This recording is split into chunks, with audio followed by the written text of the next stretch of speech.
in Indian River County to help launch children into successful adulthood. And whereas the community should be made aware of the needs of children as well as the enduring commitment and contribution of foster parents.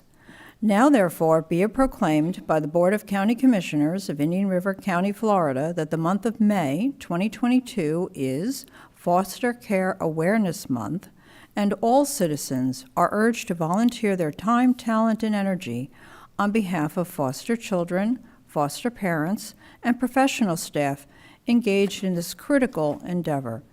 Adopted this 10th day of May 2022, Board of County Commissioners, Indian River County, Florida, and signed by all 5 commissioners. And I invite you to speak. Yes, thank you, Mr. Chair, commissioners, residents. It's an honor and a privilege to receive the proclamation today. With over 22,000 children in foster care just in the state of Florida, awareness is the first step. 4Kids is an organization that has 193 licensed foster homes in the Southeast Florida, covering circuits 15, 19, and 17. So we've made progress, but there's still obviously a long ways to go. And by recognizing foster care as an awareness month here in Indian River County, it's just a first step to be able to increase the number of homes so that we can have a home for every child and provide the hope, homes, and healings that 4Kids is on a mission to do. So I wanted to say thank you very much. And Kenya, if you had anything that you wanted to add as well. No, I'm happy to be here and thankful that we get to be a part of this community and lock arms together to bring awareness. And yes, we all are all about hope, homes, and healing. And we can't do this alone. So we appreciate you supporting us and encouraging us and our families. And we want to just shed light this month and just be a beacon in this community. So thank you so much. Great. Thank you very much for being here today. Is there a website or a specific source of information for people who might be interested in undertaking foster care? Yeah, you can visit our website at 4kids.us. That's our landing page, and then we have a specific Treasure Coast page. You can find that on where we serve.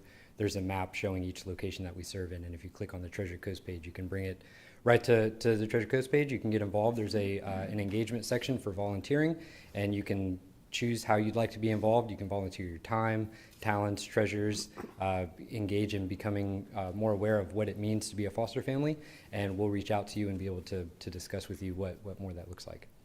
Thank you very much. Thank you. Y'all want a picture or anything? Or, well, come on up and get your proclamation, too.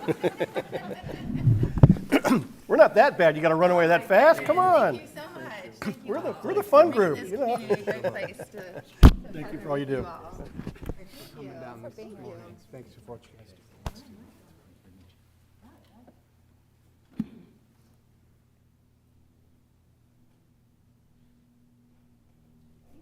All set? Good. Congratulations. Thank you for all you do.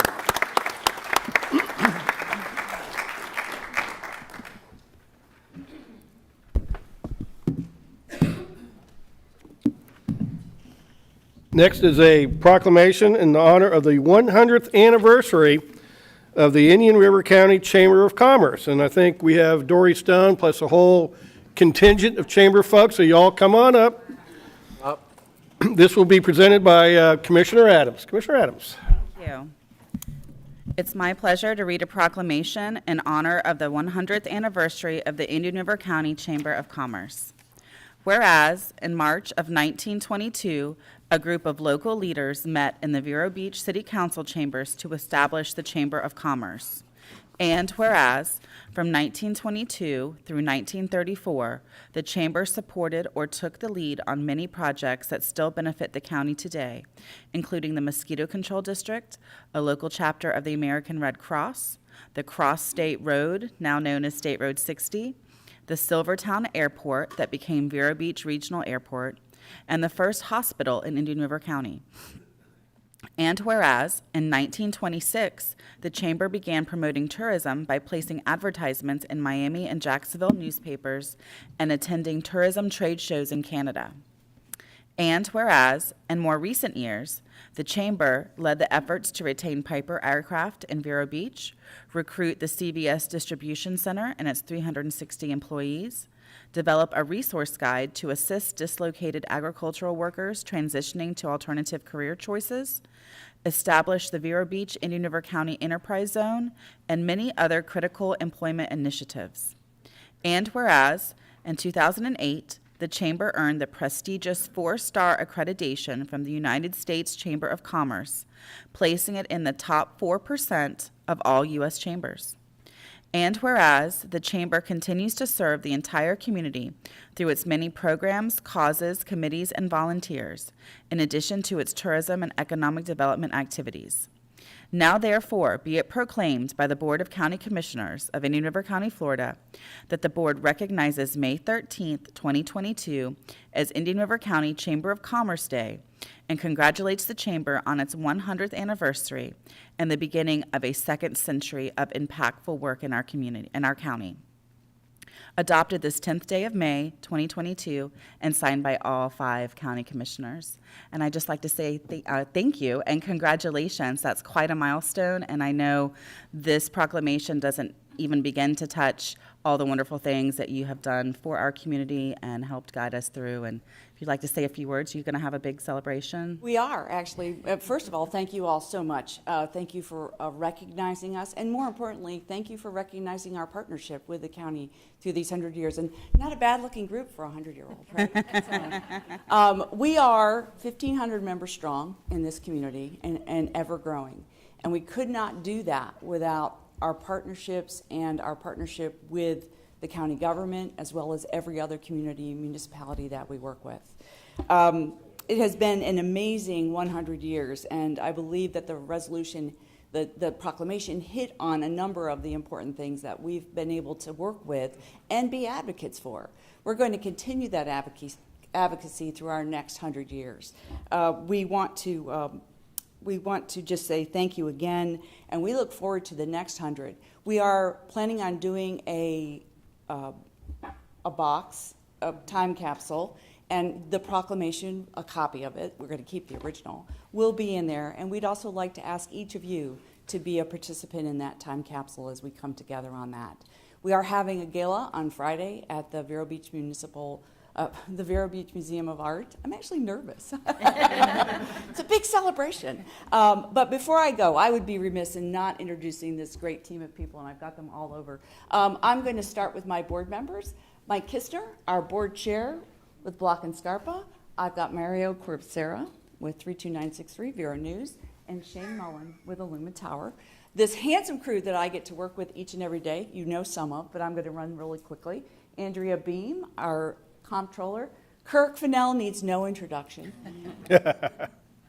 Vicki Matson, our membership services manager. Tracy Montesano, my executive assistant and our events coordinator. Andy Smith, our business expansion manager. That's how I always remember expansion. Helene Castletine needs no introduction. And Lisa Konupka, our newest member of our team in tourism. So we have a great working team. We're here to help in any way we can. We love our partnership with the county. We have helped you, you have helped us, and we want to continue working together as long as we can. So thank you all very much. Awesome. So, Dory, you all were a chamber before Indian River County became a county. Yes, we were. That was in 1925, so our centennial is coming up in 3 years. And I don't know if everybody knows how Indian River County got created, but back prior to 1925, we were all part of one big county, which was St. Lucie County, and the county seat was in Fort Pierce. And now the good folks up in Vero Beach had a couple issues with the folks down in Fort Pierce. One was what they called the blue laws, where you could not go to the movie theater on Sundays. And of course, we had the downtown movie theater on 14th Avenue, and St. Lucie or Fort Pierce would send the sheriff up to arrest the Vero folks that went to the movies on Sunday. So that was a big issue. The other big issue was the Vero folks wanted a organized mosquito control, and Fort Pierce did not want to get involved in that. So back in 1925, a delegation of local Vero Beach leaders took the train up to Tallahassee during session, and they went before the governor, and they explained to the governor their issues, and they said, well, Governor, we think we want to lop off the northern third of St. Lucie County and create a new county where we can have our own things, go to the movies and mosquito control and such. And the governor said, well, what are you going to call that county? And they said, well, we were thinking about calling it Indian River.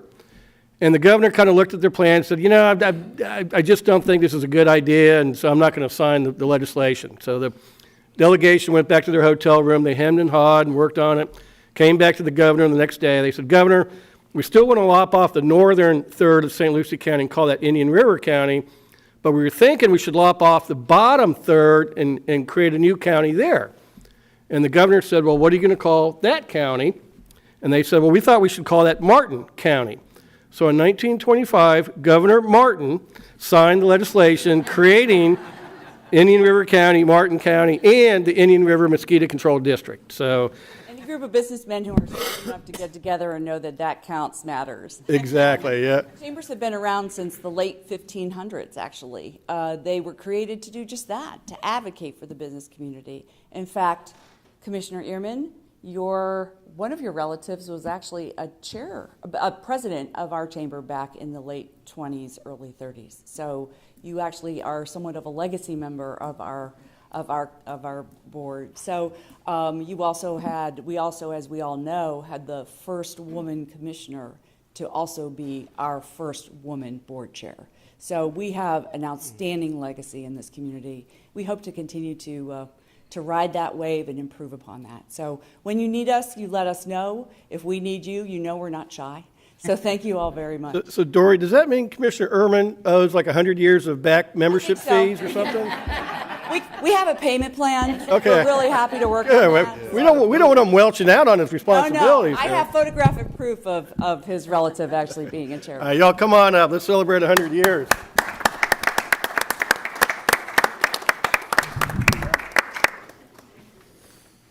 Good to see you again. I know. Yeah, I know, it's deja vu. You bet, all right. Thank you. Always a pleasure. Coming down. Thank you. Congratulations. Good to see you. You too, yeah, it's been not very long. Hey, how are you? Dory. Good to see you. I Did you sneak forgot in to late? give you that. She wasn't late. She was right on time. Tutorial. You bet. Hi, nice to meet you. Enumerate. Right? Mario, good to see you again. Yes, sir. Good to see you.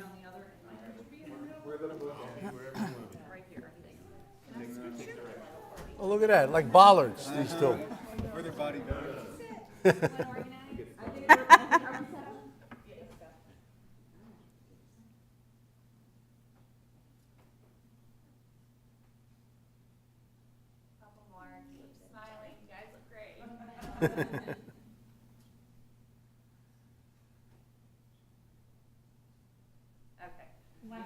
We held up our newsletter to be able to put this in. Awesome. Congratulations. Thank you. Thank you. Today? For what? Oh, yeah. I'll be up there at 2. Mr. Chairman, being you've served so long on the county commission, you're retiring, what was it like to meet the governor in 1925? You know, so long ago I can't remember. Oh, that'd be scary, wouldn't it? Ooh. All right, next we have a proclamation designating May 21st through May 27th, 2022 as National Safe Boating Week. We have Mark Cannon with the U.S. Coast Guard Auxiliary and a whole bunch of other safe boating guys. So gentlemen, come on up. They look so nice. Yeah, don't they look nice? Nice and neat, yeah. You guys, when we take the picture, you guys make us look really good. So I will read the proclamation, and we'll be glad to hear from you guys a few words about what's going on, okay? So this is a proclamation designating May 21st through May 27th, 2022 as National Safe Boating Week in Indian River County. Whereas for millions of Americans, including those in Indian River County, boating continues to be a popular recreational activity, and whereas during National Safe Boating Week, the U.S. Coast Guard and its federal, state, and local safe boating partners encourage all boaters to explore and enjoy America's beautiful waters safely and responsibly. And whereas safe boating begins with preparation through basic boating safety training on procedures, equipment, as well as outing planning and preparation. And whereas hundreds of people lose their life each year in boating-related accidents in the United States, and it is estimated that the vast majority of all boating-related accidents are caused solely by human error or poor judgment and not by the boat, equipment, or environmental factors. And whereas a significant number of boaters whose lives were lost by drowning would still be alive today if they had worn their life jacket.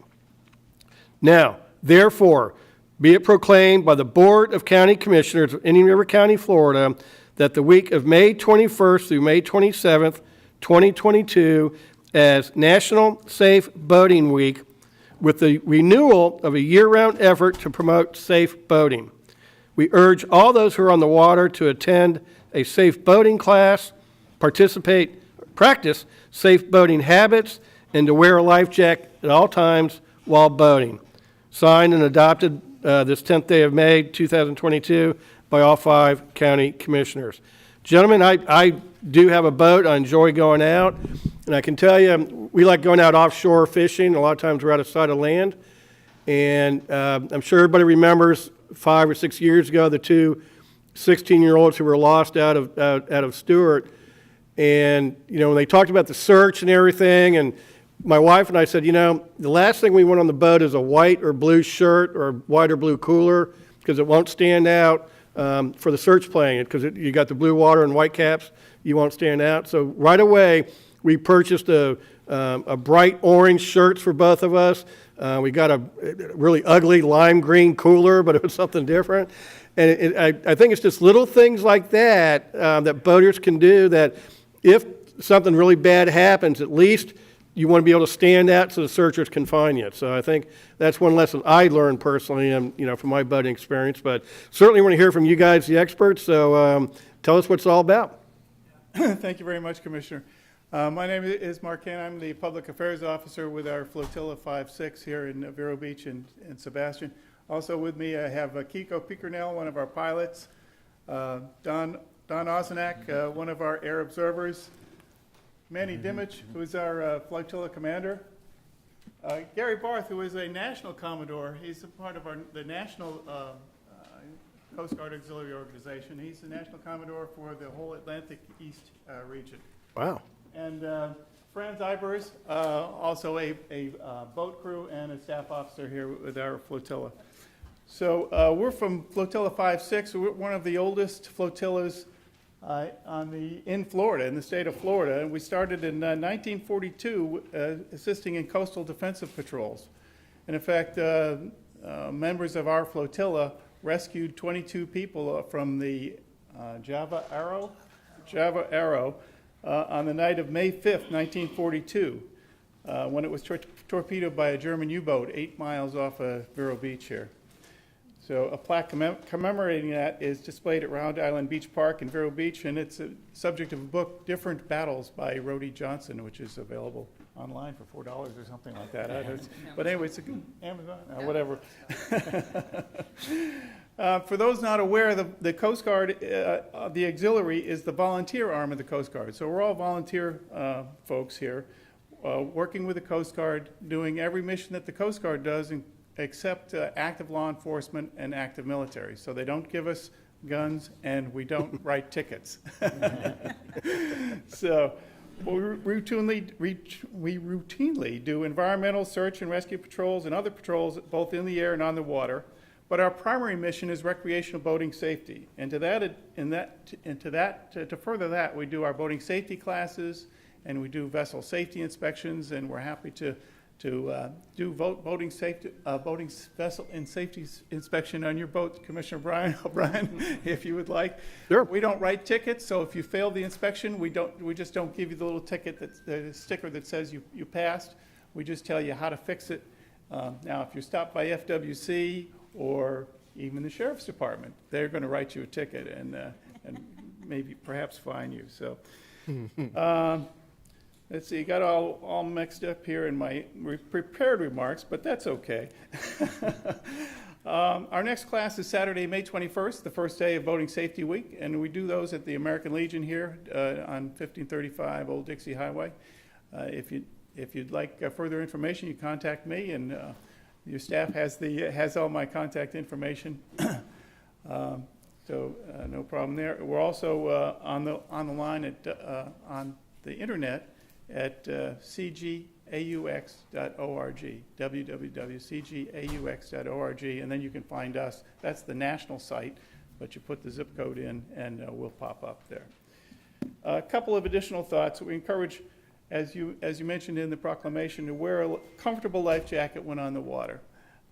If it's not comfortable, you're not going to wear it. If you get one of those big bulky things, and it's not going to work. But those inflatable life jackets are great. Wear them all the time when I'm on the water. Carry an ELB or a PLB, a personal locator beacon. One of those things they're small nowadays. They send a signal up to a satellite with your location and an identification, so the Rescue Coordination Center knows exactly who you are and where you are. And they can try and attempt contact with you to make sure that it's a valid emergency. And then download the Coast Guard app. So everybody on your boat should download the Coast Guard app. That's available on the app stores, both app stores, the Google App Store and the Apple App Store.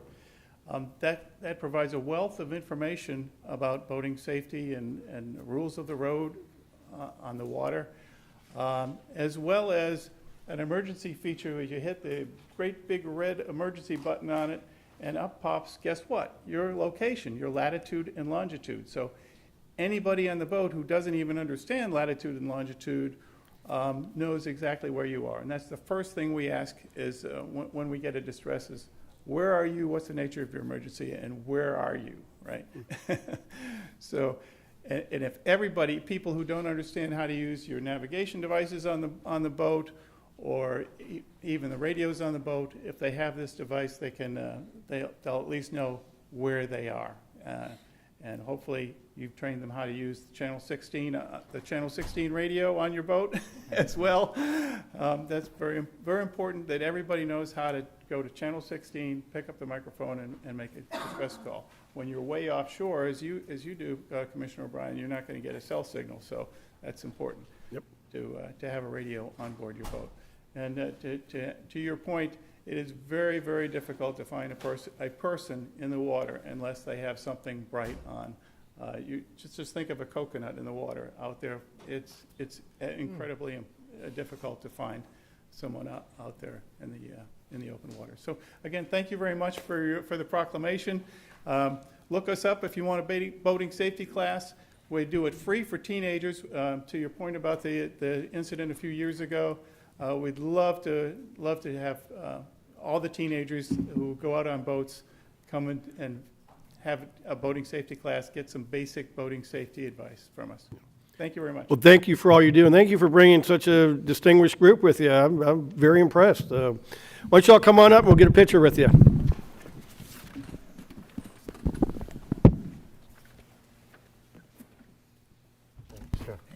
Thank you. Thank you. Very informative. Thank you. Come on over. Come on over. Yeah. Oh, now I know where you are. Thank you for coming. Yeah, thanks for all that information. Thank you. Thank you for all you do. Thanks for everything. Yeah, thank you guys. Thank you. Thank you for all your efforts. Appreciate it. Thank you.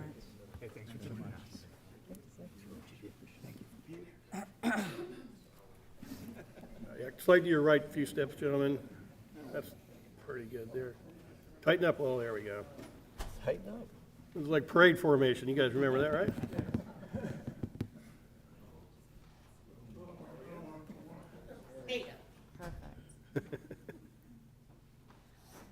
Got it. Thank you very much. Thank you again, gentlemen. Thank you.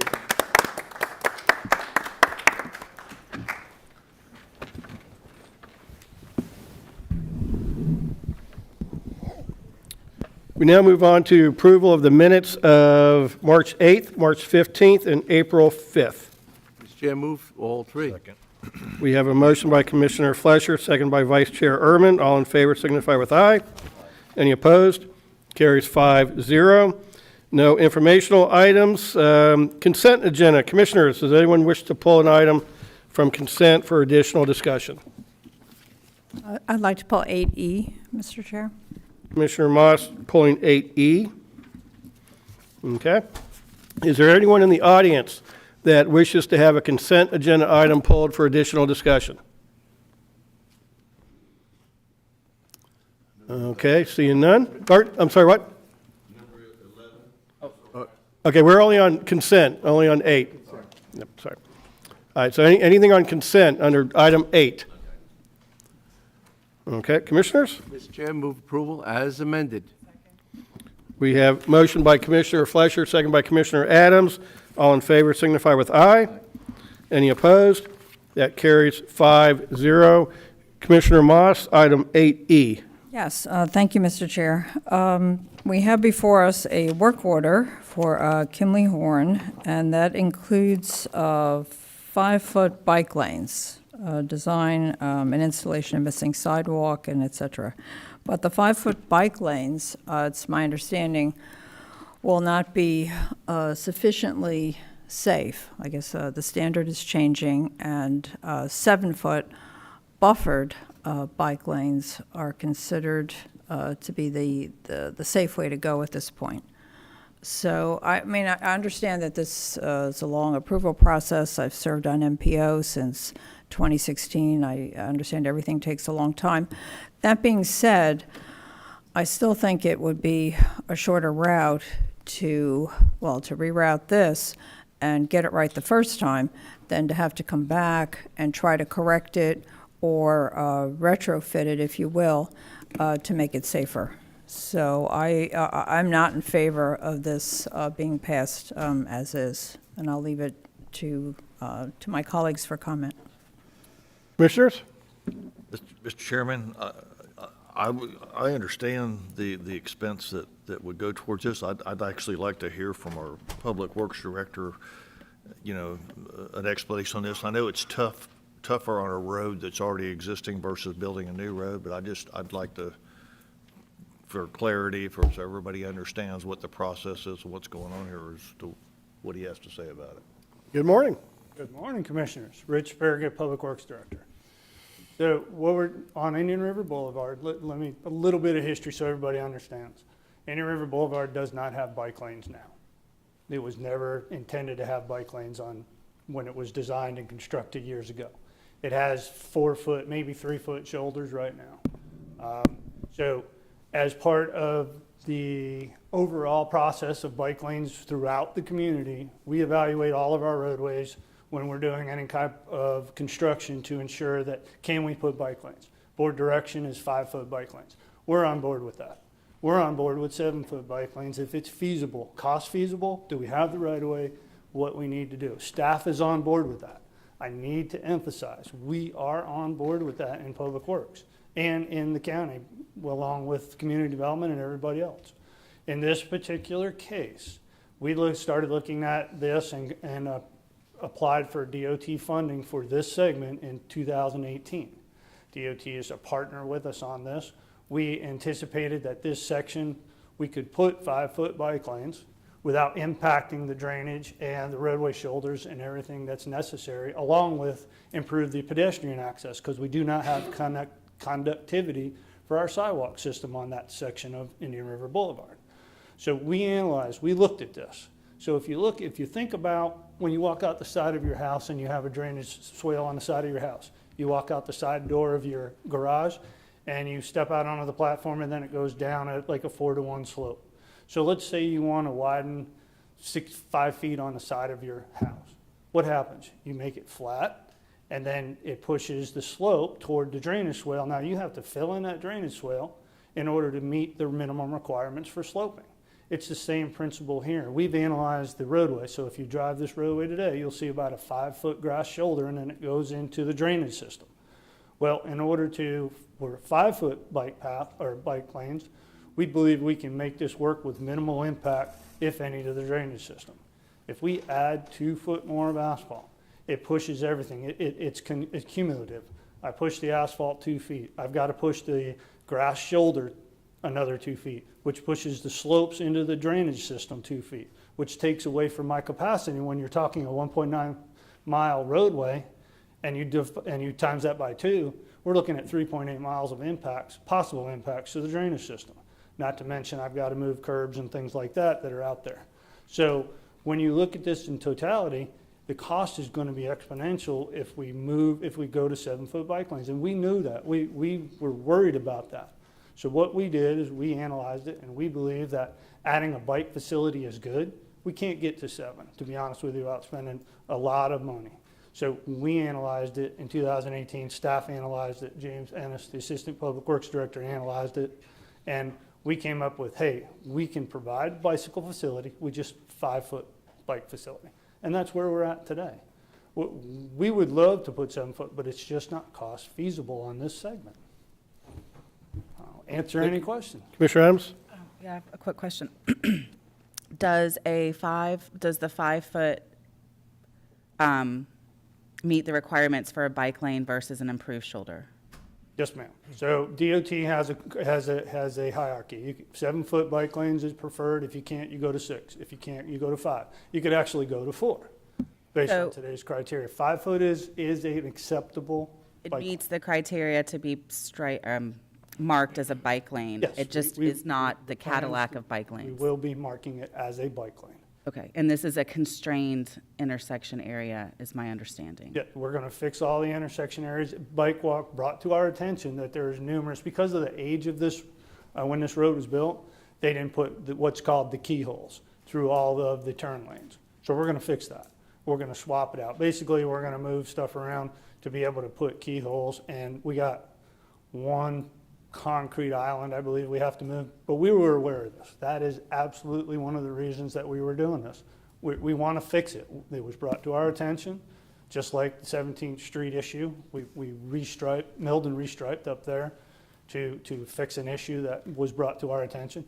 We're proactive on this, and we want to fix it and make it a safe bike facility in the county. In this particular case, 5-foot is the best we can do without spending a lot of extra money. So in summary, we are doing other bike improvements, pedestrian improvements, and we're putting in a bike lane that, while is not the premium of bike lanes, does meet the standards for bike lanes and will be marked as such. Yes, ma'am. Awesome, thank you. And Rich, aren't we also putting in the 7-foot buffered bike lanes and other road projects where it's more of a new road? Yes, sir. So we've looked at, again, with the help of community development, we can't take all the credit. I won't give James all the credit because he's the one that's looking at all this. Yes, we're putting 7-foot buffered bike lanes whenever we can. So right now, DOT, partnering with the county, of course, is doing Oslo Road and the interchange. 7-foot buffered bike lanes from 58th Avenue out to the interchange. 510, 7-foot buffered bike lanes will go from County Road 512 all the way eventually to US 1 when the last segment comes in. We're doing that 7-foot buffered there. DOT, from what I understand, is going to do some 7-foot bike lanes on US 1 if possible. So yes, we're doing it. We look at our roadways. If we're going to be putting, and I forgot 82nd Avenue. Someday when 82nd Avenue pushes all the way from 26th Street north, one segment will have a 10-foot multi-use path because of right-of-way constraints. The other segment will have 7-foot buffered bike lanes. We push DOT in that. That's going to be from, I forget which segment it is. But we're analyzing. We're looking at these things. We want a conductivity through the county. We look at it when we can. But some of these roadways, we just don't have the right-of-way or it's cost prohibitive. And we recognize that and we do the best we can. Thank you. And Commissioners, I'm sure everybody received some of the emails from the bike ped people. And I have to tell you, I'm a little disappointed in the email from Hugh Aaron.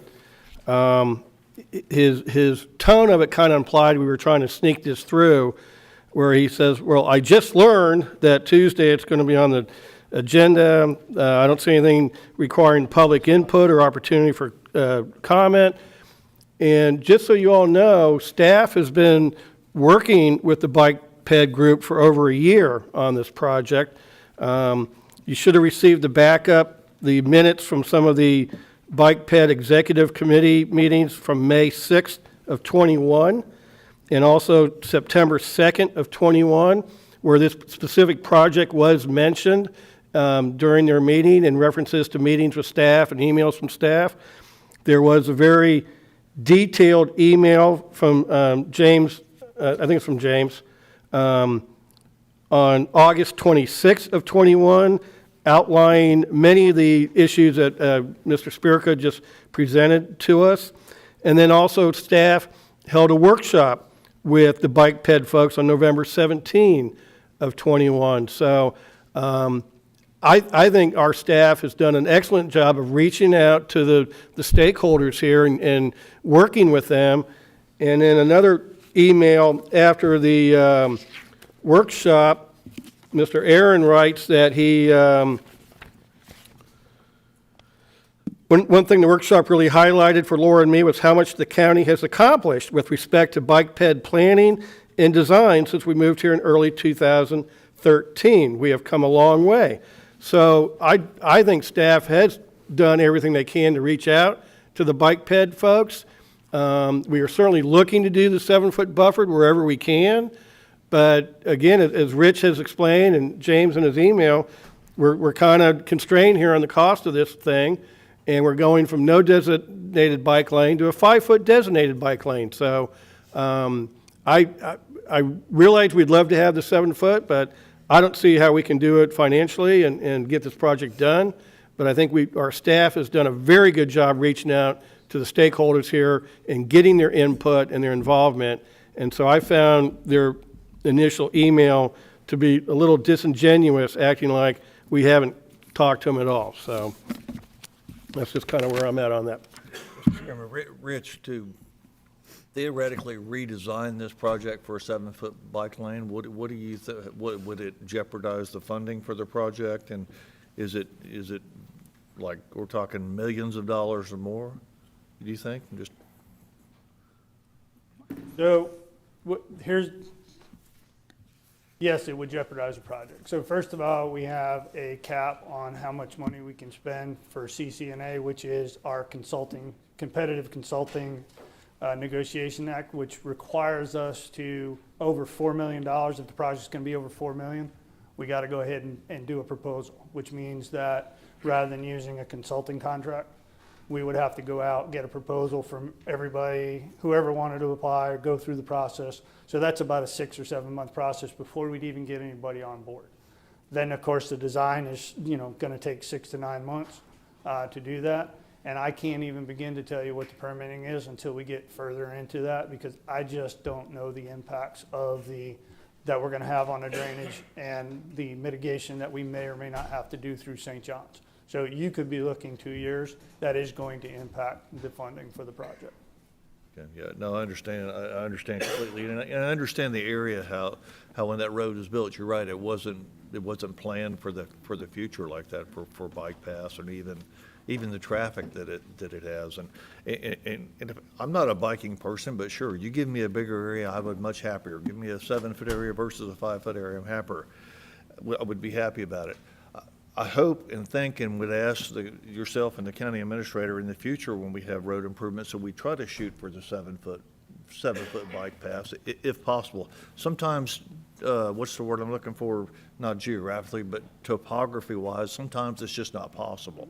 And I think we have to understand in some areas, especially our county, where we have drainage ditches and things like that were built, and they're built for a purpose. Sure, you can cover them and put culverts in and all that sort of stuff, but sometimes it's not realistically possible, and maybe that's the case in this particular thing after reading it and reading the information and knowing the lay of the land like I do. So I just want to strive for in the future that we try to, is when we can, I think they're doing go 7-foot bike paths. It just may not be feasible and practical in this particular setting. So. Rich, I know that I've seen some bike lanes where they've painted the whole bike lane like a bright green. Could that be done here to help accent where it is or not? So not the whole bike lane, mostly for where the keyholes are. That's an optional, it's not a requirement. Right now I have concerns with long-term maintenance of that. Right now DOT can't provide me data on long-term maintenance. because it's just non-skip. Think about it. You put paint on your driveway and it gets wet, what happens? Or even when you take off from a stoplight and you spin your tires on the thermoplastic because it's slippery. Same thing here. That's what this is. So we're working with DOT. We're trying to get some more data, but long-term maintenance costs, they will go up with these things. So we're skeptical of them right now because it's new. Even Hugh, the bike walk community, was concerned and had issues with when they were first put on A1A, and they worked through with DOT, and DOT came up with a different way. But it's still, it's a long-term maintenance thing. It just hasn't been around long enough to understand what the long-term costs are for that. But it can be done. Okay, all right, thank you. Commissioners? Mr. Chair, just for Rich, just as a synopsis, this is not a bridge too far. This is a bridge that can't be built, and we are going forward with 7-foot bike lanes where we can, when we can, and where it is feasible for both the roadway usage and as far as cost factor. Is that correct? That is absolutely correct. This particular case, it's a bridge way too far, or it can't be built. It's a bridge way too far when you get into the costs, yes. Thank you. Mr. Chair, Yes. I'd be happy to move approval. I'll second that. We have a motion by Commissioner Adams, second by myself to approve staff recommendation. Is there anyone from the public that wishes to comment on the motion before us? Seeing none. Commissioners, all in favor signify with aye. Aye. Opposed? Opposed? That motion carries 4-1 with Commissioner Moss opposed. Thank you, Rich. There is no constitutional item, so now we move on to public hearings. The Children's Services Advisory Committee ordinance. This is legislative in nature, and we're going to have Mr. Reingold kick this off. Thank you very much. On March 1st, the board voted to direct the county attorney's office to move forward with an ordinance amending the Children's Services Advisory Committee portion of the Indian River County Ordinance Code to address several of the issues that came up during the consideration of the Children's Trust referendum. In addition to those changes, the board directed the county attorney's office to include someone with business experience as a qualified applicant to serve on the Children's Services Advisory Committee. Additionally, the board directed the county attorney's office to have an increase in the cap, the millage cap, in the Children's Services Advisory Committee from 0.125 to 0.25. County Attorney's Office has drafted this ordinance and has advertised for a public hearing today in accordance with the direction of the board. County Attorney's Office simply recommends that the chair open the public hearing, take input from the public, close the public hearing, and a vote to approve the ordinance. Before I kick it over to the chair for the opening for comments and then the ordinance, I would like to just thank several of the folks who I've worked with over the past several years addressing these issues. And I believe most of them are in the audience. Lisa Kale, Meredith Egan, Jeff Smith, and Michael Kent have all been just working so hard on this issue, meeting with me and Jason and Michael and several others through the years. And also want to thank staff, Leanne and Michael, for all of their work as well on this. This has been a long haul to get here today. And if I've missed somebody, I apologize, but I just want to thank everyone who's been involved. And with that, I turn it back over to the chair. Thank you, Dylan. Commissioners, any questions for staff? Commissioner Moss? Yes, thank you. I'm looking at section 103.22, item 1A7.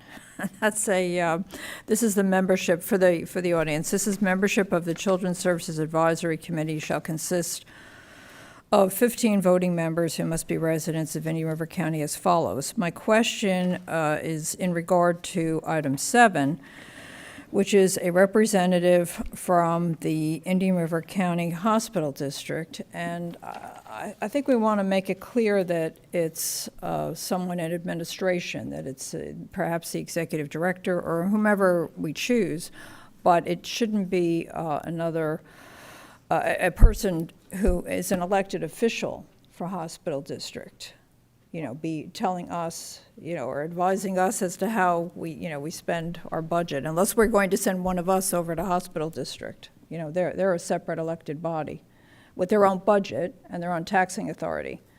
So I would hope that that would be clear, that it would be an administrative person, kind of, the equivalent of with the school, for example. We're not doing the school board. We're doing, the superintendent of schools participates, which I think is good. Okay. I'd be happy, per the board's direction, to clarify that the representative. What little discussion, Commissioner Adams? Yeah, so how is this any different than having members of the cities serve on MPO or any other board that we have? Because they are separate governmental agencies with budget authority and tax authority. So how is it different? This would be the only one. I mean, we're adding it, and it's the only one. But it's not. So I'm not It's sure why we're. unique. I guess I don't understand what your problem is. Well- With having a member, another elected official serve on this board when there's other elected officials that serve on any number of boards that we have as a county. I'm not sure what you're afraid is going to happen. No, I just think in this case, it's very easy to have the executive director rather than have an elected person. Well, I would on- disagree on with the you. board. That's my input on that. Commissioners, anyone else care to comment? I see no challenge in leaving it the way it is as written. Thank you. Commissioner Herman? Okay, I feel the same. Is- And the representative, I think it leaves it open. They could pick one of their board members, or they could pick their executive director. So I think it leaves it open.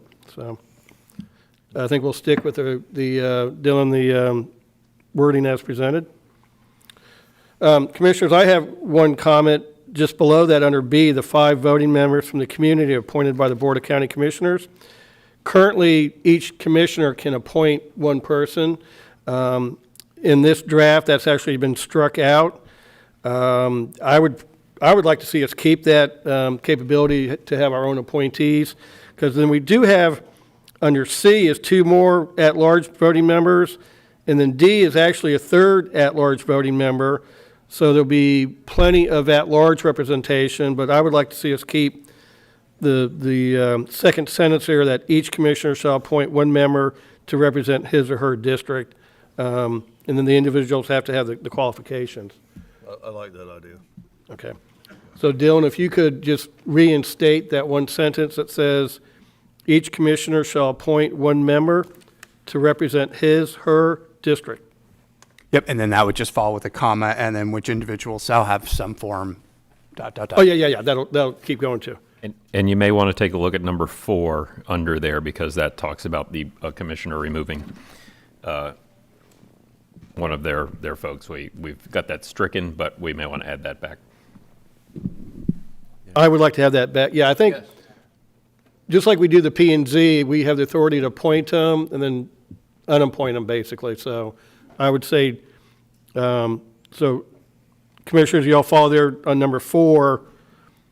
Members appointed as district members may be replaced during their term if the commissioner from that district, blah, blah, blah. So it gives us the authority to appoint and unappoint. Yes, Mr. Chair, we should have that authority as we've had it in the past. In addition, I just wanted to bring up with the comment about an elected official being on the board as the designator. We've done that with Value Adjustment Board, TDC, many boards where there is not all of the municipalities represented. However, some are represented, and they are elected officials with a fiduciary responsibility other than what we have before us, before the great citizens of Indian River County. And their involvement is probably much more of an enhancement than a detriment. But I just wanted to add that as well. And as far as the current topic, I do believe that we should have the authority and presence to be able to appoint and, lack of a better term, disappoint. Thank you. Okay. So Dylan, are you clear on those changes? Yeah, I'm reading the actual code right now in another section which just says that members shall serve at the this is just committees in general. Members shall serve at the pleasure of the county commission to the extent that a member is appointed by a single commissioner. The member shall serve at the pleasure of the appointing commissioner. So I didn't know if 4 is kind of redundant, but if it's the will to put 4 back in, that's fine. Just trying to make sure that. I think it's fine to have the redundancy, just Okay. so it's clear. Yeah, I also had questions on 4. I think we should be reinstated that because my question was, how would we remove somebody if we did need to, other than, a commissioner bringing it back to the board to say that so-and-so that was appointed at large, we need to remove them, because the only way currently in this ordinance is just attendance, and that would kind of, that would, if we reinstate what we have, that would take care of it. Okay. Plus the attendance. Agreed. So if members appointed as district members may be replaced during their term if the commissioner from the same district requests the Board of County Commissioners to replace that district member. We haven't had this issue come up before, I'm just trying to walk through it, so the board would have to vote to remove somebody, and if that's the will of the board, that's fine, but if, as the code reads, generally for commissions, members shall serve at the pleasure of the county commission. To the extent that a member is appointed by a single commissioner, the member shall serve at the pleasure of the appointing commissioners. So there appears to be a distinction between the reading in subsection 4 and the general applicability of section 103.02 to commissions in general. And I just defer to the board as to how. So our code actually gives us more authority to make the individual decision to appoint or replace. That's what it appears, just reading from the So then, board. Commissioners, I'm good with leaving 4 off then, because it does, our code allows for that. Okay, under 103.22. 103.22, we'll leave 4 as stricken. 103.22. That's what I meant. Yep. Then Okay. we'll still have the assigned to be able to appoint. Yeah, because we're going to change that under 1B. Yeah. Yeah. So we'll change that under 1B, and then the code. Okay. And then the other thing I have is on page 6 of the ordinance under subcommittees, 103.24. The standing subcommittees, we have the community needs and then the grant review, which are the main 2 subcommittees that we currently use. There is a third one called the nominating subcommittee, but it just says potential appointees shall submit resumes to the Board of County Commissioners. So it doesn't really sound like the nominating committee really does anything. So I would say we should just go ahead and strike the nominating subcommittee, because people just come straight to us and submit their resume. We don't have a nominating committee. I don't think in the 14 or 15 years I've been doing this, there's never been a nominating committee. So I think that was just something put in a long time ago and grandfathered through.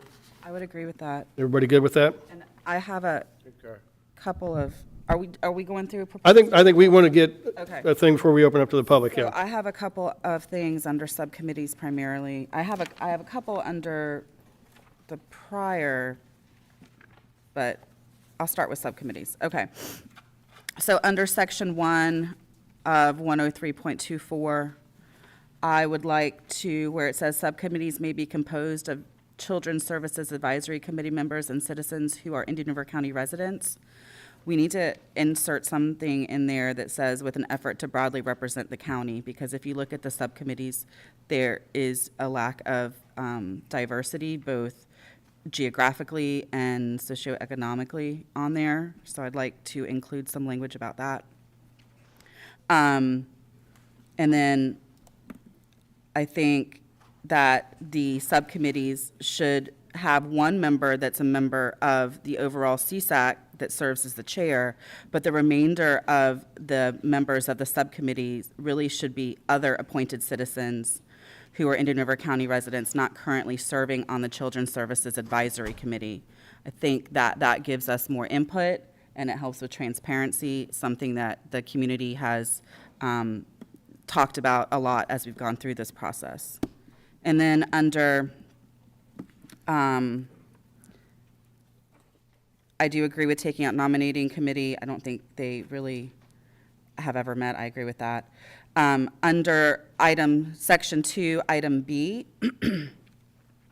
I would like to indicate that the subcommittee, the needs assessment and planning subcommittees shall be, I think right now it's 3 members. I would like to expand that to no fewer than 5 and no more than 9 members. I think if we're looking at the needs, the overall needs of the community, having enough people to really vet that and have that discussion and represent the entire community is necessary. And then mirroring the overall CSAC kind of terms of at-large members, those subcommittee members would serve 3 two-year terms with a 1-year absence before reapplying, because that will allow us to continue to get new people involved instead of it stagnating a bit. And then under, I just had a question about item 2B II, a detailed budget for activities, services, and programs recommended to receive funding from the Board of County Commissioners. Does that fall more under grant subcommittee or needs assessment? It seemed like something that the grant subcommittee was doing, so I don't know if it should be included there instead. And then, I don't know, have they been doing that, Jason? I know they come to us with their recommended funding levels, but I'm not sure they've come to us with like a budget, or is that the same thing? Right, yeah. So what's typically provided to the board is a budgetary amount, and they talk about the programs and objectives that are going to be priorities, but there's not really a detailed budget for each of the activities. I mean, perhaps that's the funding determined. No, yeah, I don't believe there is an ongoing budget that's submitted other than the overall funding amount. So really, double I can just be eliminated, because under the needs, or the grant review, they review and make recommendations for funding. So that's really the meat of the budget part. that's fine. Are you, I believe so. everybody following? We're going to delete double I? Okay. And then under the grant subcommittee, the grant review and subcommittee, I think there's a large amount of people that serve on that committee, which is great. So I think we should codify that to indicate that that committee shall be comprised of no fewer than 9 and no more than 15 people, and have the language of that be similar to the needs assessment, where they would serve up to 2 3-year terms with 1-year absence before reappointment or reapplication, however that needs to be termed. And those are my comments on the subcommittee section. I did have, Okay, can we, let me go back and Yes. get to some of your comments. Okay. So, under 103.24, item 1, does everyone agree with Commissioner Adams make recommendations for, was it 6 and 9 on needs? 5 to 9. 5 to 9 on needs, and 9 to 15 on grant review. Is everyone good with that? Okay, so then, Dylan, under item 1, the very last sentence, that says a minimum of 3 people will serve on each subcommittee? Yes. Okay, let's just scratch that. The minimum of 3 people will serve is scratched. And then under that item 1, can you come up with some wording that says, and then you did, Commissioner Adams, you did not want any of the Children's Services Advisory Committee members to be on the subcommittee other than one who is the chair. Is that correct? Correct. All right, Commissioners, is everyone good with that? I see at least 4 or 5. Can I ask a question on that? Absolutely. So for the ex officio member on a subcommittee from CSAC, is there a preference to how that person gets chosen? Is it the Board of County Commissioners going to choose that? Is it going to be CSAC who's going to choose that? I just don't know. Now, you're talking about the 7 ex officios. Yeah. No, I think he's talking about if one member from CSAC serves as the chair of the needs assessment or the grant committee, how is that one person chosen? Is that what you're asking? So 103.24, let's start there, subsection 1. each subcommittee may have one member who may have one member. So is that shall have one member, right? Is that, I Commissioner? think you're, Am yeah, I confusing sections? maybe. Okay, But keep going. I think I know where you're going. okay. I don't think there's a preference. If the committee wants to choose who that is going to be, I don't think everything needs to come back to us necessarily. They should have some Okay. autonomy.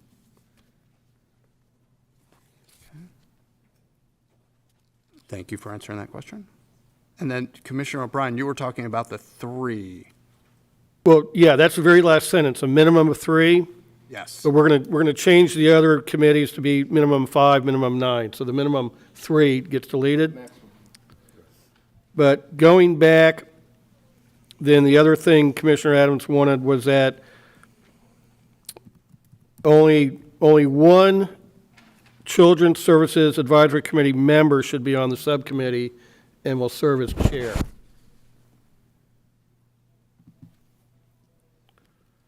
So I would say the middle sentence there with the underlined sub, this is in number 1. Subcommittees may be composed of one Children's Services Advisory Committee member, and I would put who shall serve as chair, and citizens who are Indian River County residents. And then scratch the last sentence there. Everybody follow that? I think so. And then additional wording to reflect that the county residents shall be geographically and, what else did you say, background, or at least geographically? Socioeconomically. Okay. Or just something it's very, there's a lot, it just needs to be broadly representative of the community, of the county. All right, so Dylan, do you understand Commissioner Adams where she's going, and we can come up with some wording? Yeah, so subcommittees may be comprised of Children's Services Of Advisory. one Children's Services Advisory Committee member who shall serve as chair, and citizens who are Indian River County residents. And I apologize, Commissioner Adams gave me something, sort of a written version of this that I've been trying to work through, but now I'm trying to incorporate then sort of the modifications from the board.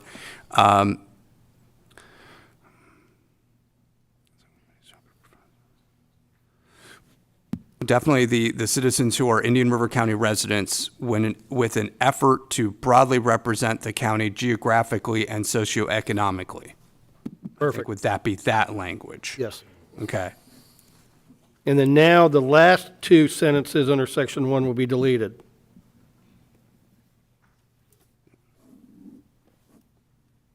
Yep, because that'll be then incorporated into having the ex officio member who will be the chair. Right. Yep. Okay? Commissioners, everybody on board the page now? Okay. And then under 2A, we're going to delete totally the nominating subcommittee. Under 2B, we're going to add wording that the committee assessment subcommittee member shall serve 3 2-year terms and must be off a year before reapplying, and that the subcommittee will have a minimum of 5 members and a maximum of 9. Yep. Okay, Commissioners, everybody good? Then under 2B double I, we're deleting the double I. And so what was the original I, instead of just having a freestanding I, will just be subsumed into now what will be subsection A. Okay, that's fine. Okay, everybody still on board? Okay. Then under 2C, the grant review will be the same wording that we just added. Serve 3 2-year terms, must have 1 year off before reapplying, a minimum of 9 members, and a maximum of 15. Yep. Okay, commissioners, everybody still on board? Okay. All right, so Commissioner Adams, I think that covers your comments from the subcommittees, is that correct? Yes. Okay, now what else did you have? I'm To sorry. the board, so I know we deleted a minimum of 3 people shall serve on each subcommittee from subsection 1. Do you want to add that back in to subsection, what will now be subsection C? So there's, Any other subcommittees? yeah, this is just necessary? the other subcommittees. I didn't know if you wanted to keep that or if you just wanted to delete that entirely from the section. So other subcommittees deemed necessary to fulfill the duties of the Children's Services Advisory Committee may be established by the Children's Services Advisory Committee Chair with the express consent of the Board of County Commissioners. And then, Why don't we just say, yeah, I'm good with putting the 3 in there. so then put the 3 back into there. Okay. Commissioners, you good on that? You know where we're going? Okay. Okay, so I think we're good on the subcommittees. Okay, Commissioner Adams? Okay. So in 103.23. 103.23 2-3. Duties of the, Children's Services Advisory Committee members. I think that we should include something in there that they also work with staff and subcommittees to review, update, or create written policies and procedures, which shall be approved by the Board of County Commissioners every 2 years. And where I got some of this stuff, there is an actual Children's Services guidebook or handbook that includes some procedures for the Children's Services Advisory Committee, but I don't think it's referenced very often for the committee.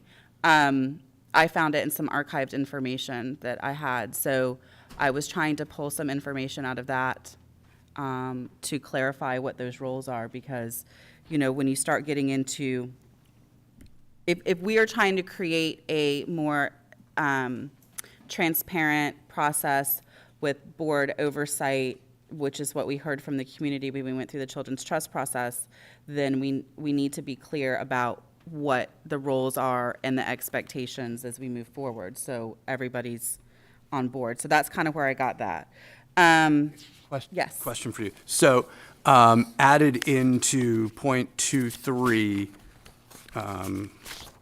would be your concept was to work with staff and subcommittees to create, review, and update written policies presented to the board. Now, I know in 103.31, we have a procedures handbook. Do we want to, is the concept that they're going to work with staff and the subcommittees in reviewing and updating the procedures handbook as set forth with 103.31 to be presented back to the board, to tie the 2 sections together, or is it going to be a different thing?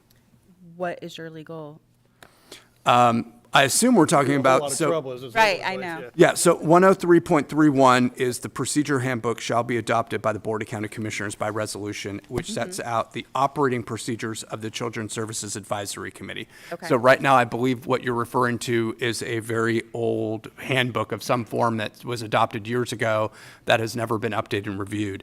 My thought is, I think what you were trying to do is maybe get staff and the committee engaged to kind of update these types of things, just like Jennifer Hyde does her administrative the procurement manual brings it back to the board, and the administrative policy manual. So I think that would be kind of the connection to just reference back to 103. So that should be included under the section on procedures handbook. No, it's okay to have it under CSAC. Okay. I would just reference that, work with staff and subcommittees to review and update the procedures handbook as set forth in 103.31. Okay. And if you would like that every 2 years that they be kind of mandated to that, we can include that concept. I think it should be looked at every 2 years, Okay. just for housekeeping purposes, so we don't go from, 1999 to today and it's not been reviewed. I have no problem with updating policies that are 20 years old. All right, so just for everyone, this is under 103.23. We're basically going to add another item that just says, CSAC shall work with staff and subcommittees to update the procedures handbook as found in 103.31 on an every 2-year cycle, or something to that effect. And if it's okay to preserve the numbering already in there, maybe we would add that as a new 5. However you want to do it, Dylan, that's good with us. Okay. Okay? Everybody good? Okay. I only Commissioner Adams? I only have 2 more things, I promise. Oh, my gosh. Had too much coffee today, I apologize. All right, item 4. Where am I? No, item 3. Based upon Board of County Commissioners fiscal year, provide an annual written report and presentation in January to the Board of County Commissioners. I would like to add language after that that says, including program updates, highlights, outcome, and data performance, and fiscal reports from each funded organization. What I'm envisioning is something more of an annual report presentation, and I think that that will help us as a commission take a more active role, and also it allows us to kind of tell our story of what CSAC has been doing and how we've been spending that money, and us as a board to understand what the programs are doing in the community and how our funding is giving the support to meet those outcomes and interact with that needs assessment. Okay. Trying to bring it all. Can you repeat, please, your additional wording for that item? Sure. So after Board of County Commissioners, comma, including program updates / highlights, outcome and data performance, and fiscal reports from each funded organization.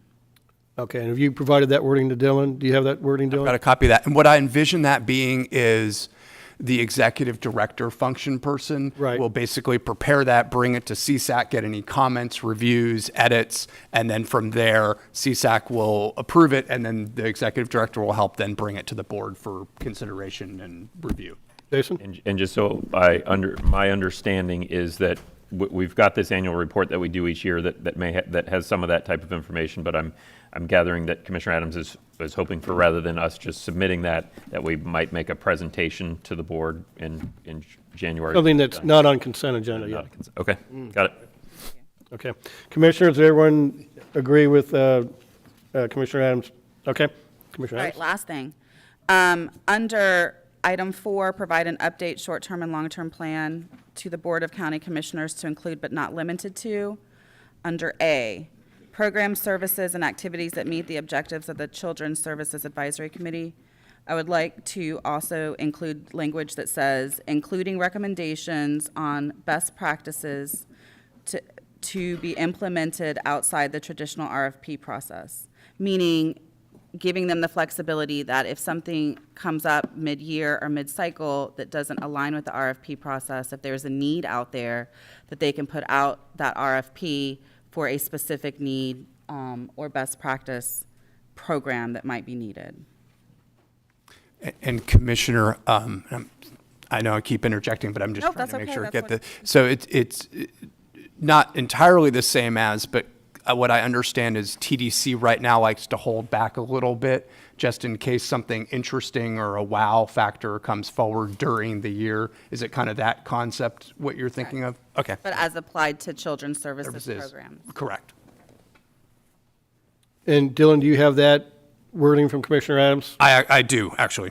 And that would be under short and long-term plan, so it doesn't necessarily mean that we would have to hold money back. But if there's something that they see that might fall outside that normal, you're on the right track.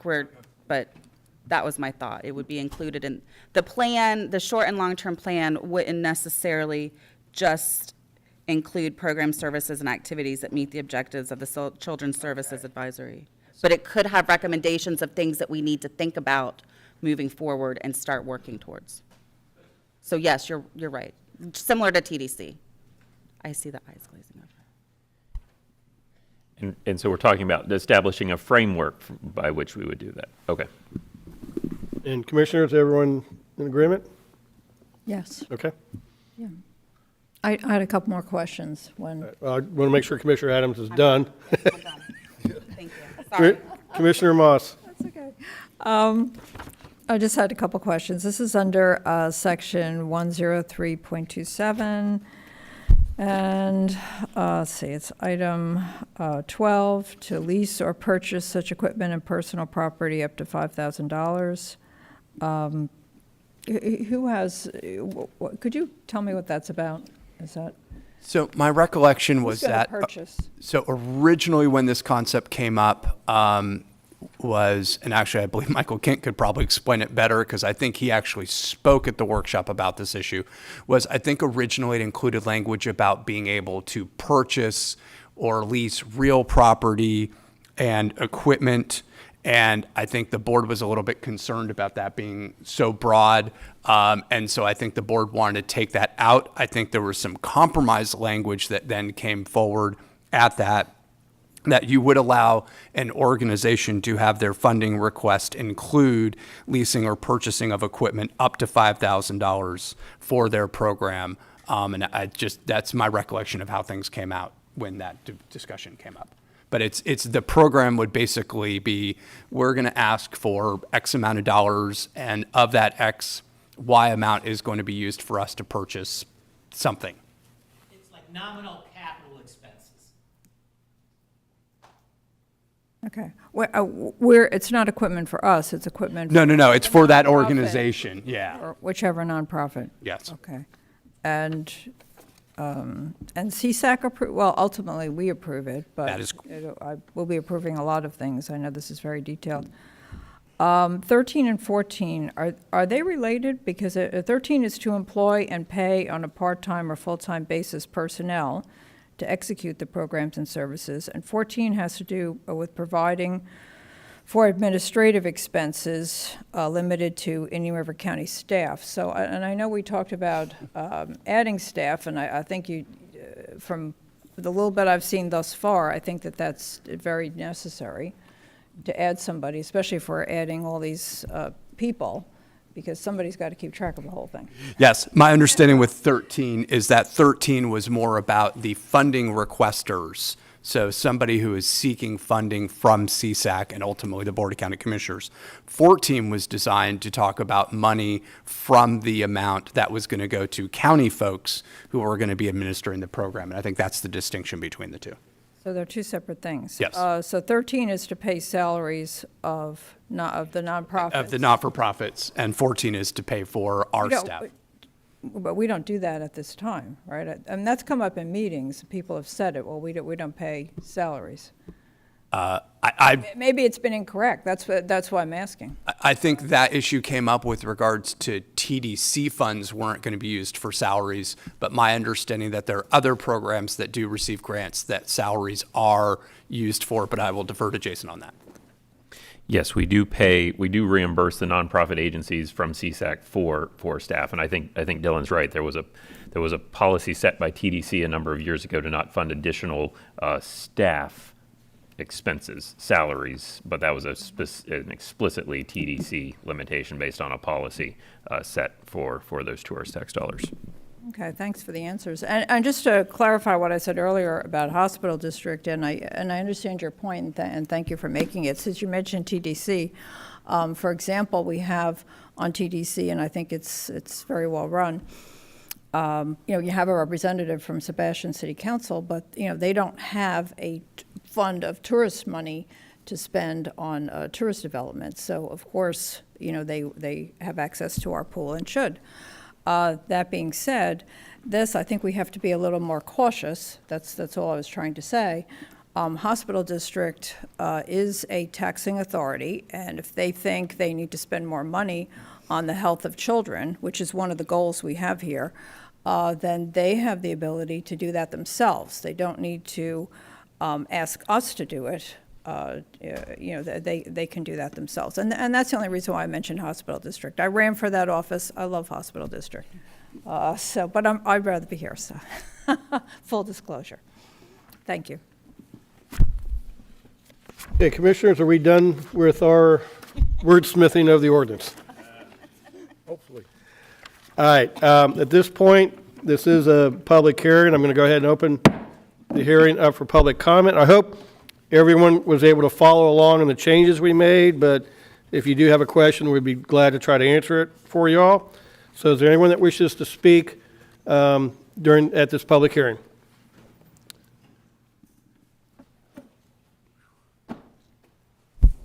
Good morning and welcome. Your name and address, please. Hale, 6755 4th Street, Vero Beach. Good morning. On behalf of the Exploratory Committee, I would like to thank the commissioners and the county staff for recognizing the need for and value of investing in children's services in our community. Today's commitment to improving CSAC through enhancements in funding, accountability, and transparency from all this great wordsmithing of the last 30 minutes will bring direct, measurable benefits to our children, our families, and our entire community. We look forward to ongoing, informed engagement and advocacy to ensure a vibrant future for every corner of our county. And I just want to thank you again. It has been a long and winding road. I know we're still here this morning, but I appreciate all of the efforts and think we're making meaningful progress on a really, really important community issue. So thank you. Thank you, Lisa. Is there anyone else that wishes to speak? Good morning, welcome. Name and address, please. Good morning all. Michael Kent, 6255 59th Court. I'm just going to echo what Lisa said. It's been a long process. This didn't go the way that we thought that it was going to go, but we're terrifically happy and pleased and even prideful that collectively we really have got to a spot where improvements are going to be made, enhancements are going to be made. Hopefully some more money is going to be made available. That's all good. It's steps forward. I just want, just as Lisa did, thank the commissioners, certainly thank Dylan and Jason. It's been a good process, full engagement and involvement, and we appreciate your support and the direction that you seem to be headed. So I thank you. Thank you, Michael. Is there anyone else that wishes to speak? All right, seeing none and having provided ample opportunity, I'll close the public hearing. Dylan, with the number of changes we made, would you prefer that we continue this for a week and come back with a final draft, or are you good us approving it as, and then you just amend it and we run with it?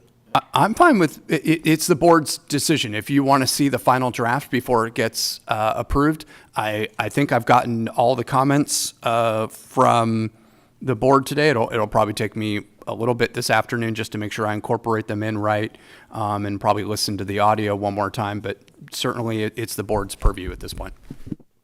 Commissioner Fletcher? Mr. Chairman, great suggestion. I believe if there's any further clarification or if something was not interpreted to the full extent of the intent, I believe that it would be most appropriate to extend this to our next meeting. This way we have a full and accurate ordinance to go forward. I would feel comfortable with that because we did make a lot of changes, I think, and so I think it's well, Commissioner Adams made a lot of changes. We want Commissioner Adams to read this. I'm good. I'm always good at No, I think for full transparency, I'd like to have us bring it back with the final version. That sounds fine with me. I will then, if that's the will of the chair, then the most we'll just want to reopen the public hearing and continue it until, yeah. Okay. Reopen the public hearing on the Children's Services Advisory Committee ordinance. Is there any public comment? Okay, seeing none. Commissioners, is there a motion to continue this to May 17th? Mr. Chair, move to continue this public discussion and ordinance change to May 17th. Okay, we have a motion by Commissioner Fletcher, second by Vice Chair Ehrman. All in favor of the and I will confirm that the motion includes making the changes, Yes. bringing back that ordinance. That Yep. have been discussed. Okay. Thank you. All right, so all in favor of the motion signify with aye. Aye. Any opposed? That carries 5-0. Thank everyone for their patience while we work through that. I don't expect there to be any changes next week, so if you like what you heard today, then you can find something better to do next Tuesday. It's 10:30. We're going to go ahead and take a little break here. We'll be back here at 10:45.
Daisy Hope West Wabasso Progressive Civic Club lease termination, an amendment to the Health Department agreement. And Jason? Thank you, Mr. Chair. Good morning, Commissioners. So the Board of County Commissioners owns what is known as the Old Douglas School in the Wabasso community at 8445 64th Avenue in Wabasso. The board leases a portion of that facility to the Daisy Bridgewater Hope Center and the West Wabasso Progressive Civic Club since 2003 have been joint tenants there. The county does lease another portion of that building to the Economic Opportunities Council under a separate agreement. Nothing we're talking about here today will impact that separate agreement. So back in February, the Health Department made a presentation to this board proposing to add the Daisy Hope facility as a satellite location for their operations. So in addition to their main facility across the street from here, they're proposing to add that as a location where they could provide public health services to Wabasso area residents. This would include a significant partnership with Daisy Hope that has grown over the last several years. And the two agencies, Daisy Hope and the Health Department, have realized that there are some increased potential for increased services for the community there that have been identified, such as senior and children's services, access to healthy foods, safe housing in neighborhoods, transportation access, educational opportunities, employment, current low wages and lack of employment opportunities, as well as sanitary living conditions. So the Health Department's proposal was to locate 7 staff members at that location, including public health outreach staff, minority health liaison, SNAP Ed staff, and healthy equity liaison, with the possibility for future additional services on potentially a part-time basis. So at that meeting on February 1st, the board's consensus was for the Health Department to move forward with their proposal. Between here and there, on March 10th, Daisy Hope sent a letter to the county notifying us that they were voluntarily terminating their lease with the county, with the plan that the health, knowing that the Health Department was planning to begin operations at that location. In accordance with the lease, as I mentioned, the West Wabasso Progressive Civic Club and the Daisy Hope are co-lessees, if you will. But the lease says if one of the parties discontinues the lease, then it shall terminate. So on April 1st, the county attorney's office notified Daisy Hope and the Civic Club that the lease would terminate at the end of April based on the notice received from Daisy Hope. I will mention that the Civic Club has challenged the termination of the lease. There are some members of the West Wabasso Progressive Civic Club here today. I believe some of them want to speak on the issue. The county disagrees with their assertion, their challenge to the termination. I will say that the operations there since 2003 have generally been primarily Daisy Hope has functioned there on a daily basis providing services, and the Civic Club has occasionally had monthly meetings at that location. Sometimes they have meetings at other locations, but occasionally they do meet at the facility. I will note that the Health Department has offered to allow them to continue to use the facility in a similar manner, with a caveat that the Health Department can only have community-oriented operations there. If there's anything politically related, they cannot have those meetings there. So with that, the Health Department has submitted a proposed amendment to their core contract with the county to add the Daisy Hope location. So we don't need a lease with the Health Department. For instance, we do not lease the building to the Health Department across the street. That is provided through the interlocal agreement. So they have presented that amendment here, and that is submitted for your consideration. The county would take on the support and maintenance of the facility as we do the building across the street. I will note that we believe there are some initial improvements that are needed, notably the roof and the air conditioning system. County staff has actually already begun work to replace the air conditioning system as it's getting warmer, and that system is struggling. But that is about a $250,000 estimated cost. We would fund that from optional sales tax. We estimate the ongoing operating costs at about $105,000 a year for utilities, maintenance, those types of expenses.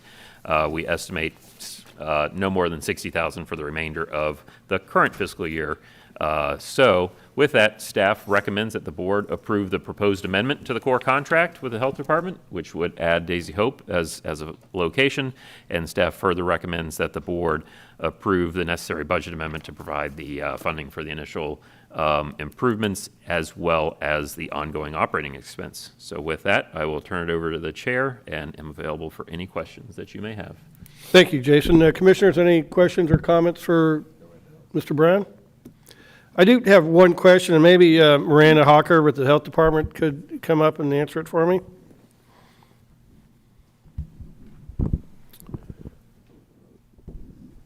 Good morning, Miranda. Thank you for coming. Good morning. Thank you so much for having me. So on the working with the Civic Club to allow them to use it for their monthly meetings and such, I think that's good. The prohibition on political events, just clarification. I clearly understand that they couldn't do a fundraiser for a candidate, anything like that. What about say a candidate forum where they want to invite candidates and ask them questions and try to be informed voters? Would that be considered neutral or would that be prohibited as well?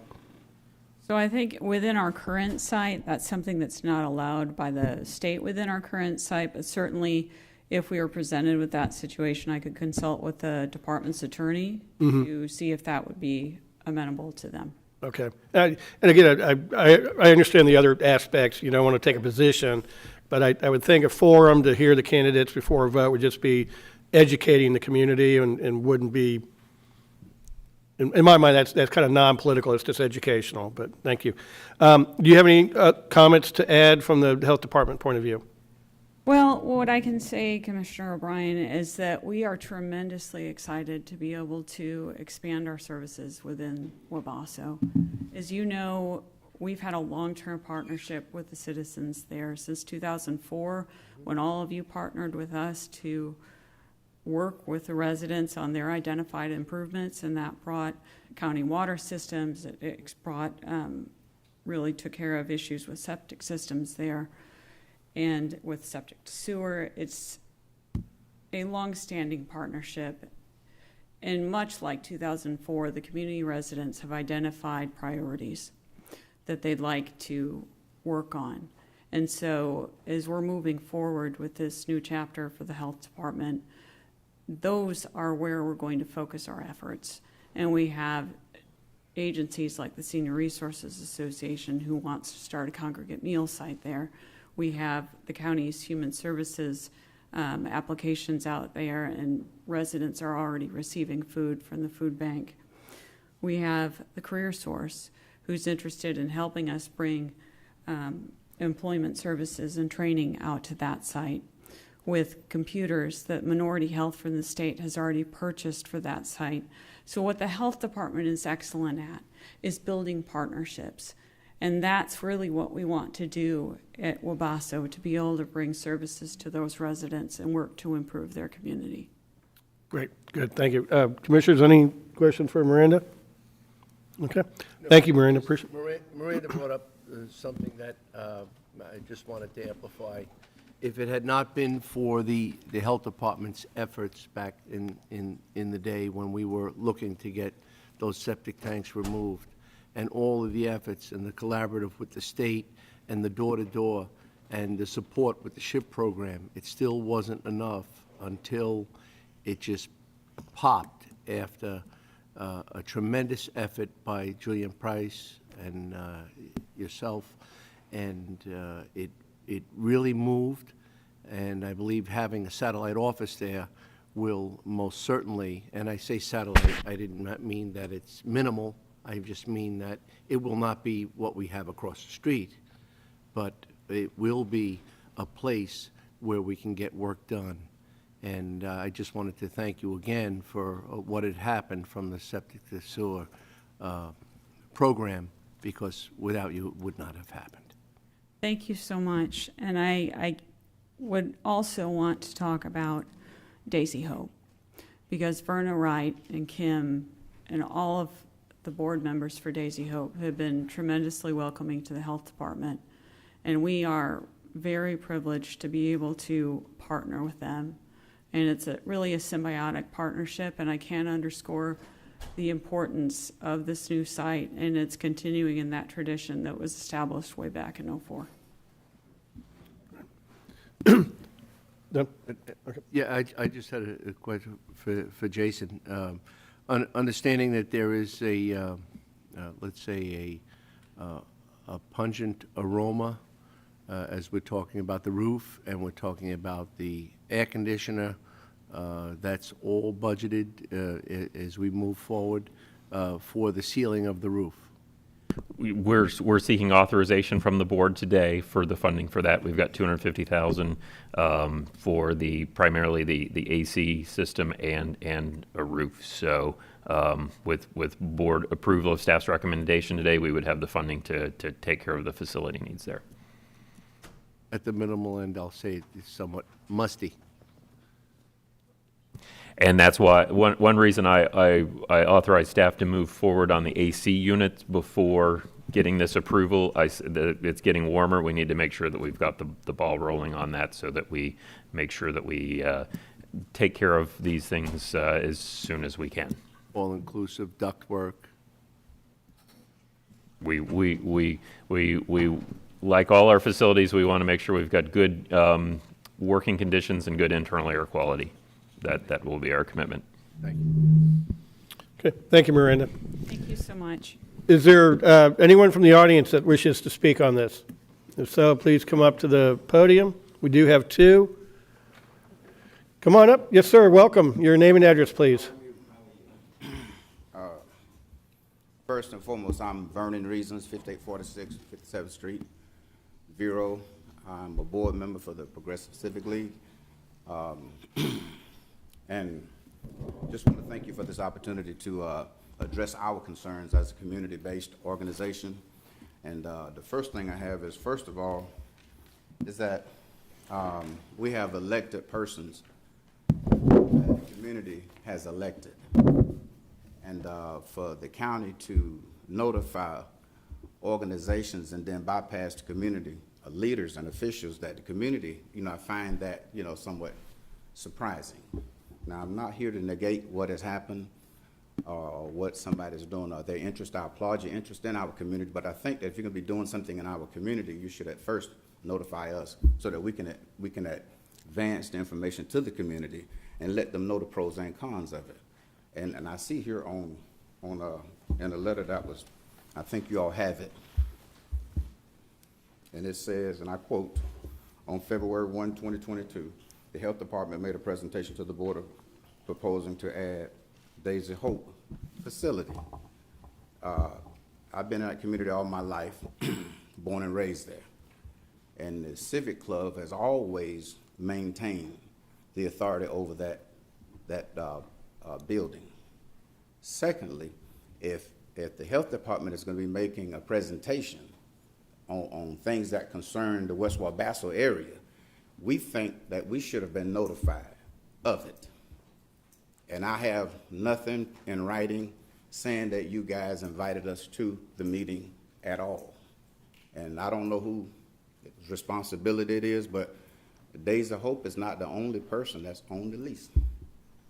So I feel like we were inadequately notified, and I think now, and we're auditioning for a tabling so that we can let the community know what you all are trying to do. And when she said, I think the young lady that was up a minute ago, she made the statement that the community have made some changes that they like to see done. And I'm not here to say what she hasn't done, but I do think that there's an order.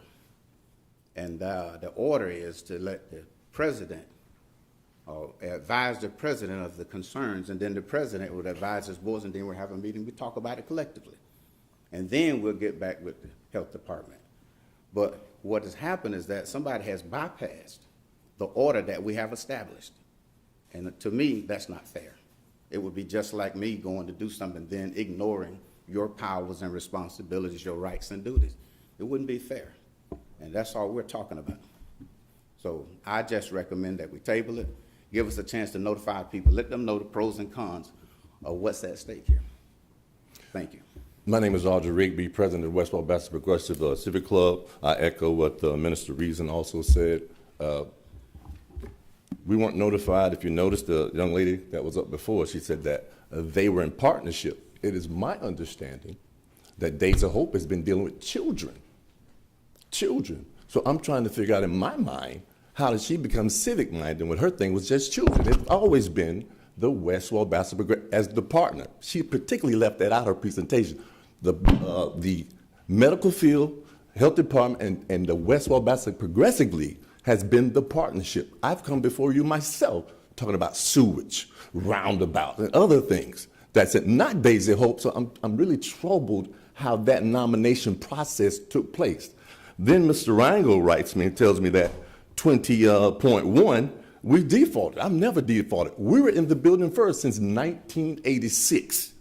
And I countered by saying, no, the default 20.4, same lease, the default of performance of either the compliance with any term, covenant, condition of any nature whatsoever under the lease to be performed by the Civic Club or Days of Hope, either individually, jointly, provided hereafter, that is a default by one party, shall not be deemed to be a default by the other party. We are still on that lease by your doctrine, by your lease, by your contract.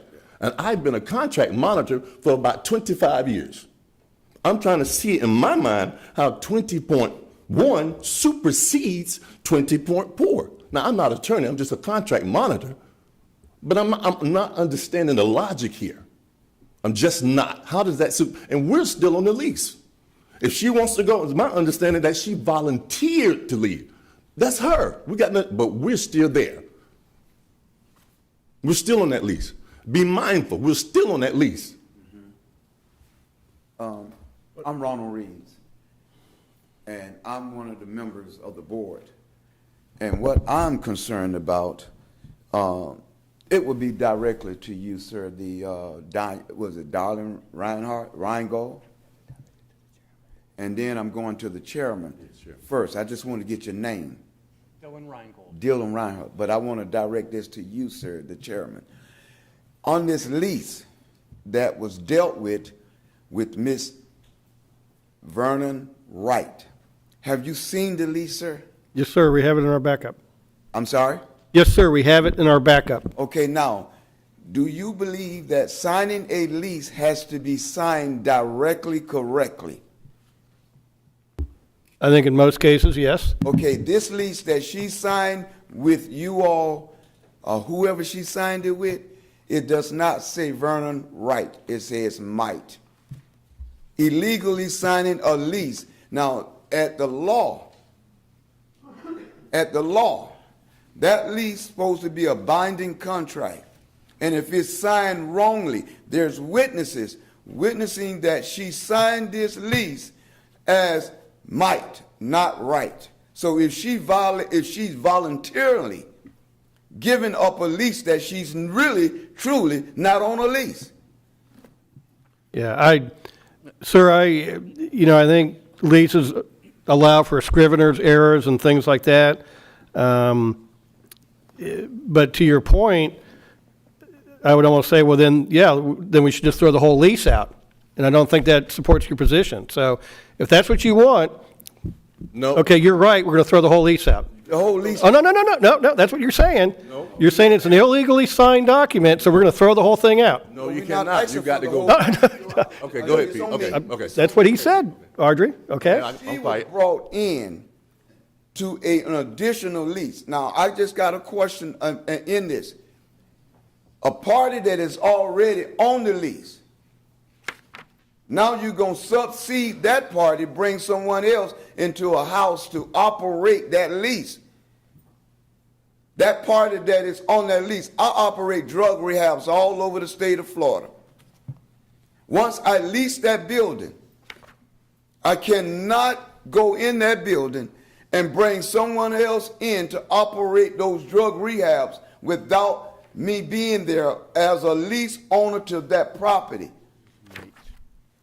Because now when you bring someone else in on a lease without talking to us, now whoever she talked to back then, we don't know. That person could be deceased. But 2 leases of 2 personnel operating a leased piece of property is violating the law, saying that now you might not get along, might be death, and there might be something happening wrong in that lease with people. 2 people that's not getting along in a lease can cause so much damage to the community. It can cause where there can be criminal activity.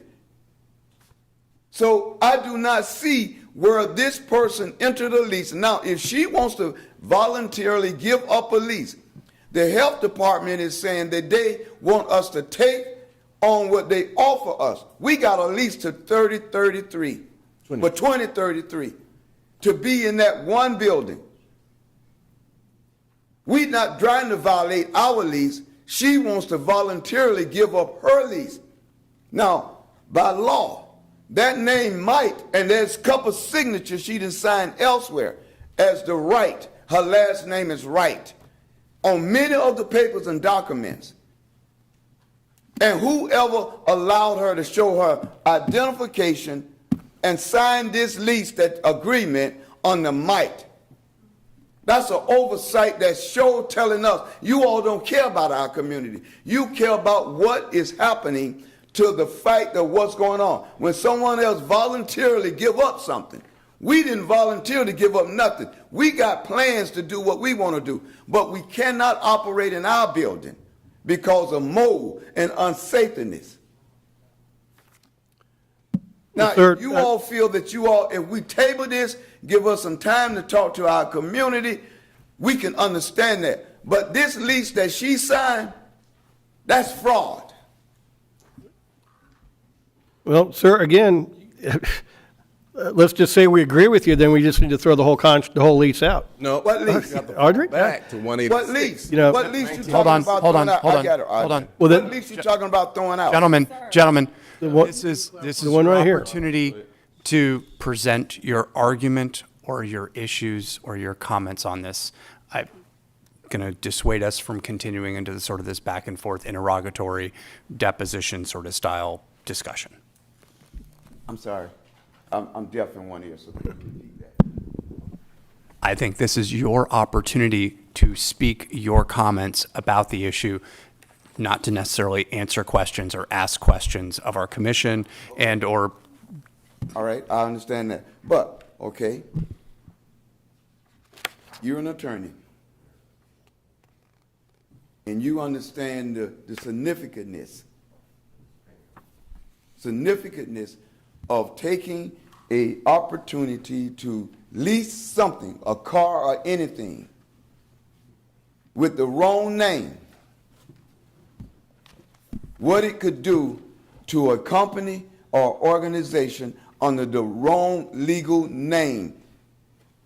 Because when they go next door to get their license over in the Division of Licensing, they got to present birth certificate, they got to present anything that's going to cause them to be able to get whatever is legal for them to be behind a car.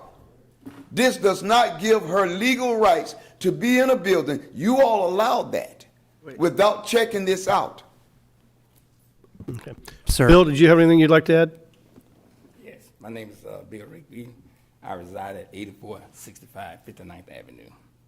The only thing that I have to say about this whole situation is this. I believe in my heart that there's been some undermining. Mr. Brown and Mr. Ryan Gold, we have spoken, I think, twice on this issue. And we did not come to a true conclusion of what transpired here. But the only thing I'm going to say on this is that Daisy Hope was not the initial holder of the lease. Daisy Hope wrote the Westworld Basketball Progressive Civic Club a letter to come into that building. However, down through the line, I think 2003, something happened, which we did not even know about. I know what happened, but I'm not going to bring laundry into this situation. I'm going to try to keep it civil. In that process, there was a phone call made. And in that phone call made, things changes, which we did not know anything about it. So Days of Hope now becomes, I'm going to say, the primary leaseholder. Westworld Progressive Civic Club becomes less because right now, if you look at the situation, you're saying that Daisy Hope has the legal rights. We're saying we do, because we used to have all of that. We used to have the EOC. If you go back and check history now, we had EOC, the Westworld Basketball Civic Club had EOC, and we had the cafeteria. We allowed Ms. Wright to come into that building. I don't think it's fair that she voluntarily terminated her lease. And now, since she's voluntarily, now, see, there's two conflicting stories. One is abandonment. The other one is what? She voluntarily terminated her lease. I think what we should do here is that we all should come back to the table. Let's look at this democratically and thoroughly, and to see what should be best. I think we can get along with the health department. I have nothing against the health department. I have nothing against Daisy Hope. I'm saying this, though. I think we need to get together. Let's look at this as a whole part, from a contractual aspect, and see what we can do to remedy it. And the only thing, I don't mind going in one day out of a month, but the problem with that is that I've been in contracts almost 25 or 30 years, and I know this: if I'm not on it, what's going to happen? They're going to kick me out. Only thing we're saying here is that I don't understand why there's no common ground here. Only thing we're asking for is just to be on the lease. What's so hard about that? That's all we're asking for. So that they don't come back and say, well, hey, 2 or 3 years down the road and say, well, we've changed our mind and out the door you go. That's the only thing we're asking for. What is so hard about that? Why we can't come to a common ground here today and say, listen, the health department, Daisy Hope, whomever, all we want is to be on the lease. We have never had no problem with Daisy Hope, with nothing Daisy Hope did. We had no problem with it, never. She did whatever she wanted to do in that building, and we have never. Now, we had problems. They kicked us out, wouldn't open the door for us sometime, but we ate up all of that. But today is that we're only asking for our name to still be on the lease so that we don't get kicked out, so that we don't get locked out. The health department or Daisy Hope could come in any time and say what? We don't want you here no more. And we're gone. So what's wrong with having a lease with our name on it? Their name on it. We're not asking for much. What's wrong with that, Mr. Chairman? What's wrong with it? That's all we're asking for, that our name be on the lease. That's it. But there are some other things. I don't think that the health department gets the venue to say that we cannot talk politically. We've been doing this since 1964, and the health department comes and say we cannot have.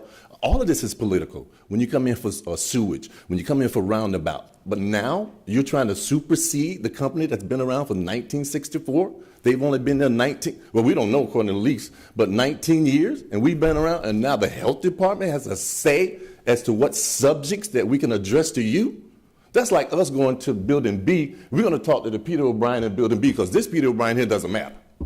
You cannot do that. We've been here. You've been here. I don't need to go and get a second opinion. You've held this long time, Peter. I remember when you ran. I ran. I got beat up by Joe, but that's okay. But long time.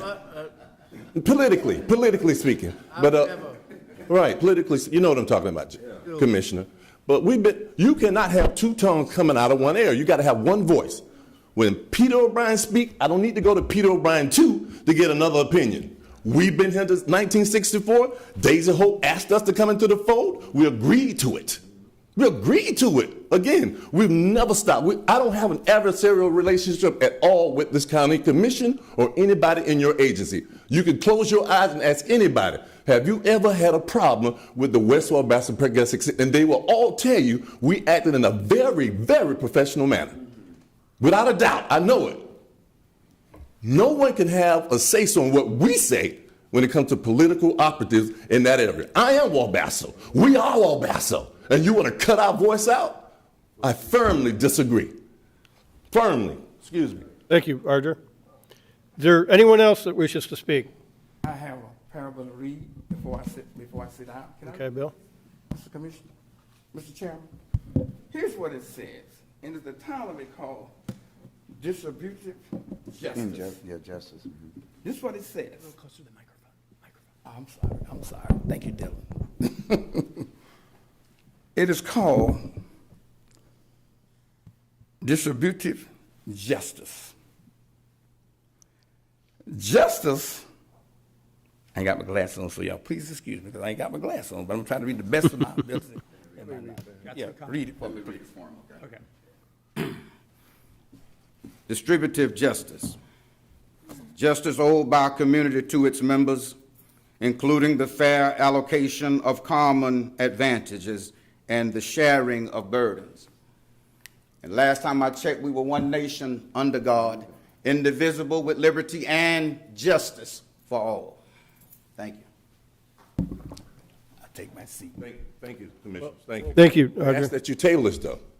Thank you. Table this project. Okay. Table this project and come sit down with the board members, please, of the Westworld Bastard Progressive Civic Club. Thank you very much for the time. Is there anyone else that wishes to speak? Anyone else? No? Okay. Dylan, just from a legal point of view, one of the requests I heard was they would like to be added to the lease. Is that a feasibility or?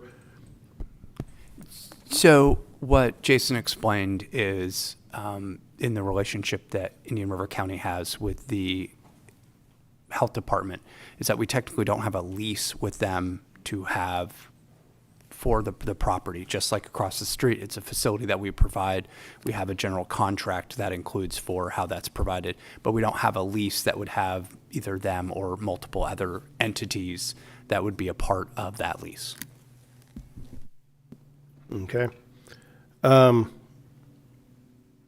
right. Commissioners, any comments, discussion?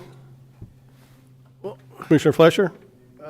Thank you, Mr. Chairman. I did hear that there was no notification, no verbiage. I see a letter that was written on April the 1st, and I guess that was Counselor?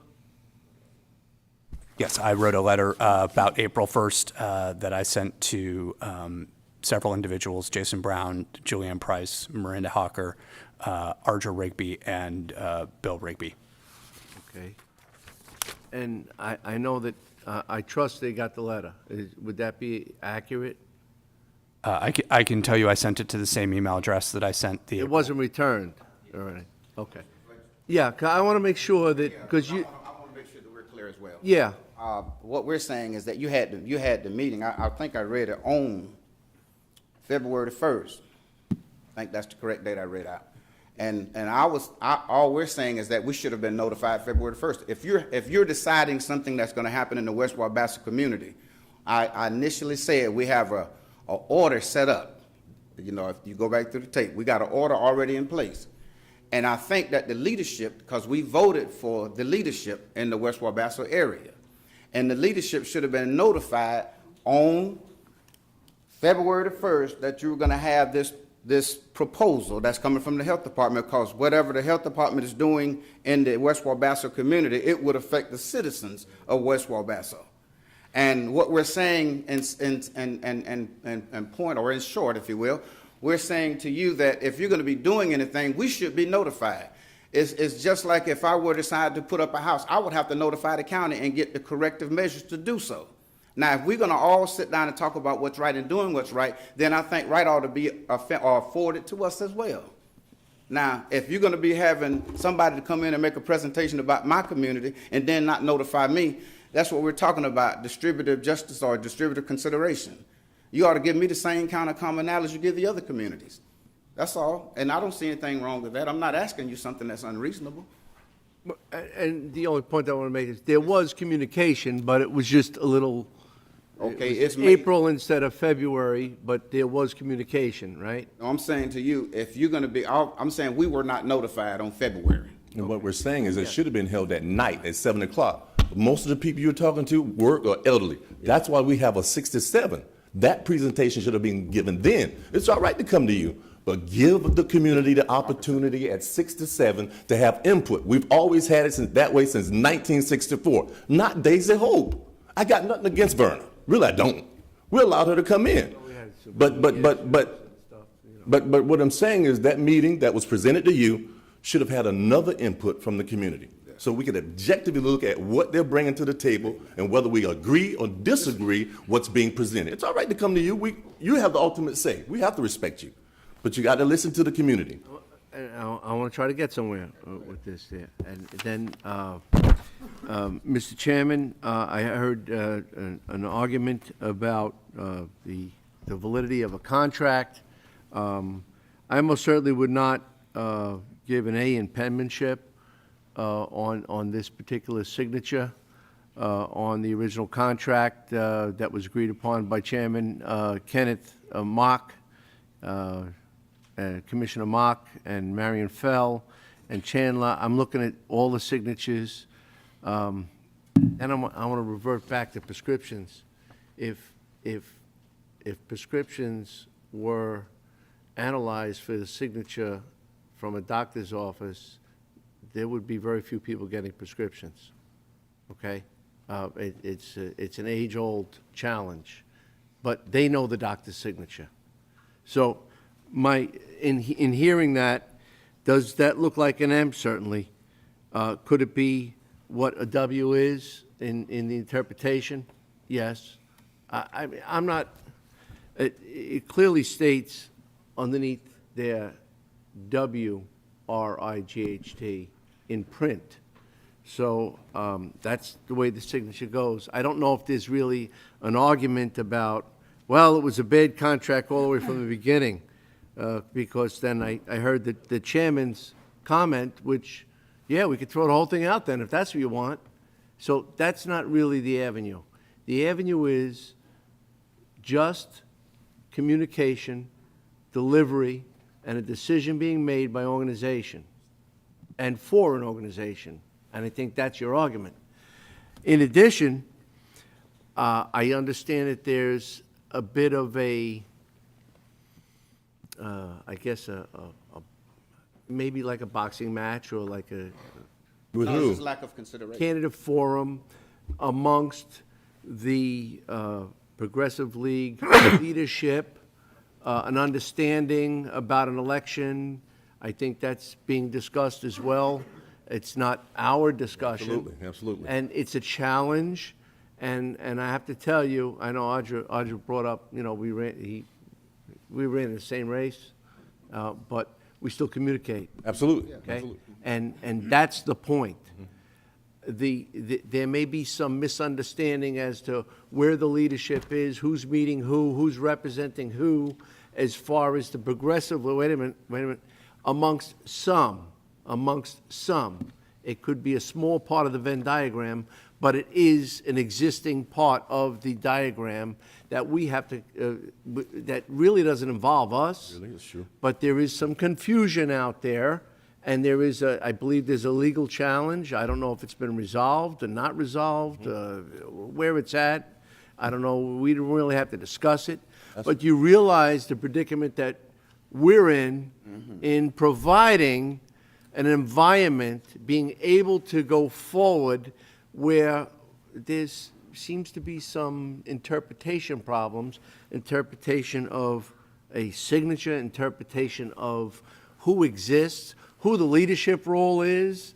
I know that there's been talk and crosstalk we want to allow that to settle.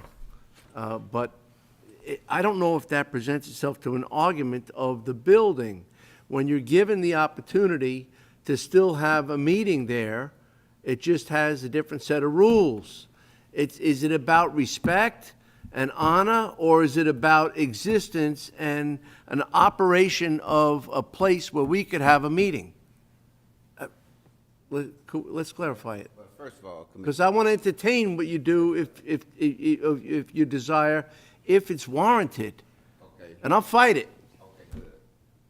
Now, But if there's no fight, I know. I We understand. We understand. okay? Yeah. And the gloves are down. But no, that's why we're here conversating, Yeah. because we need to conversate. Now, let's look at it like this.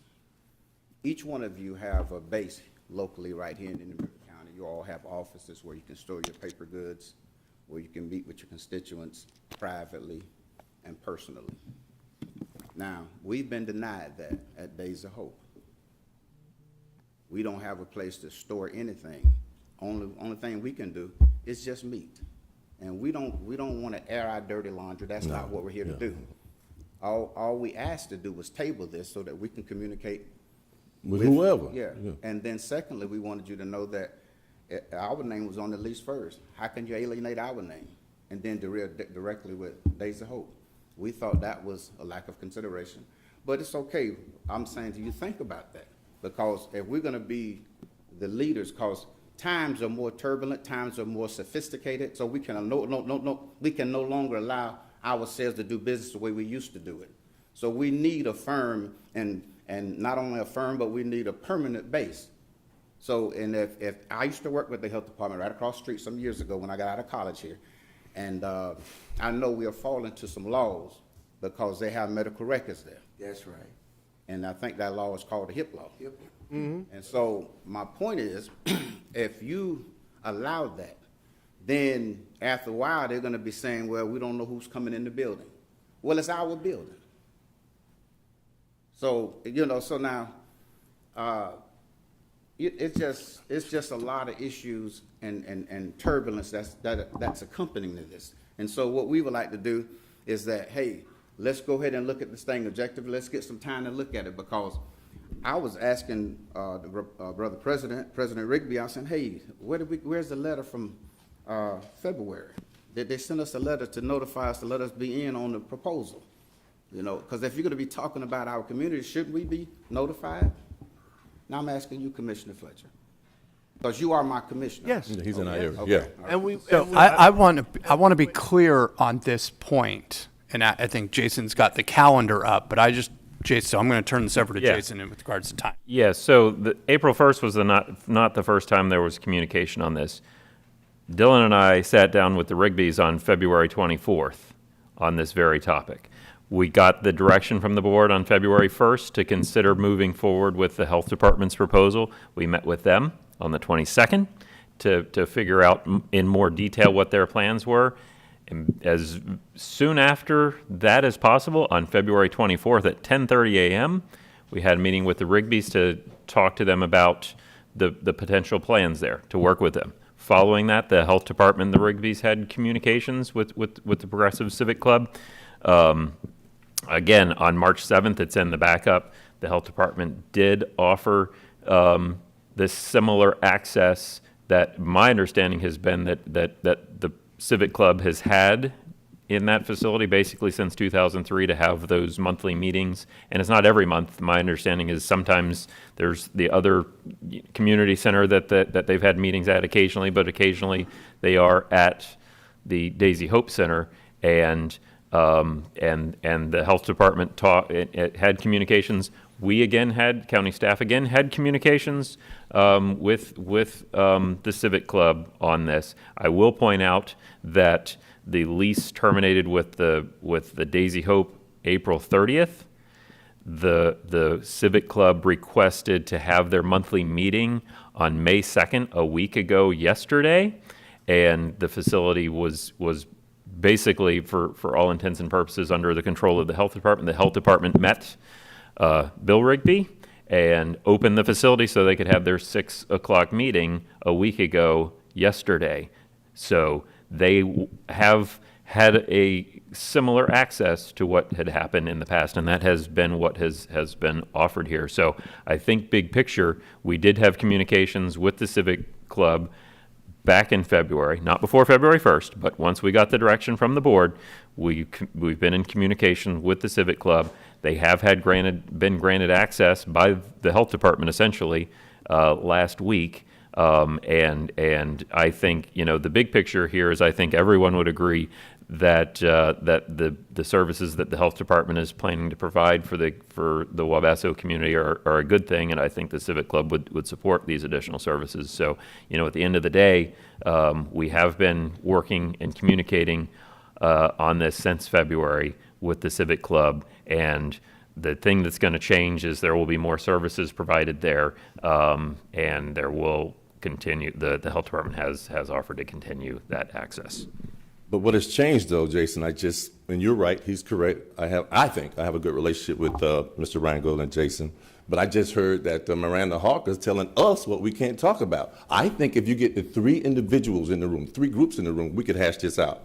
I'm not saying we're for or against it. I'm just saying you got a lot of things on this table that needs to be addressed with the Civic Club, and I don't think it's wise to have a health department speaking on my behalf about issues that go before you.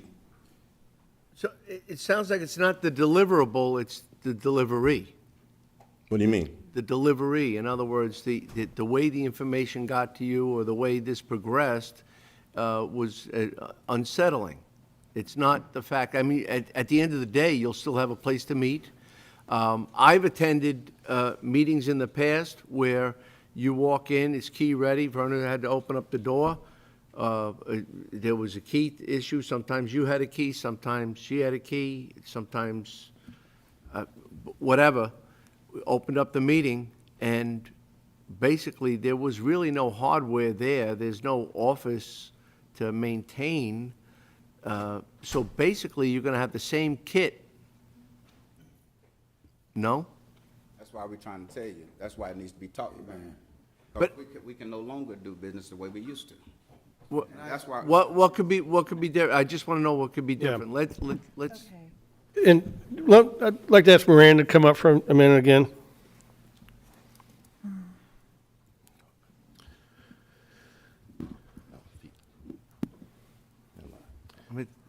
Thank you, Miranda.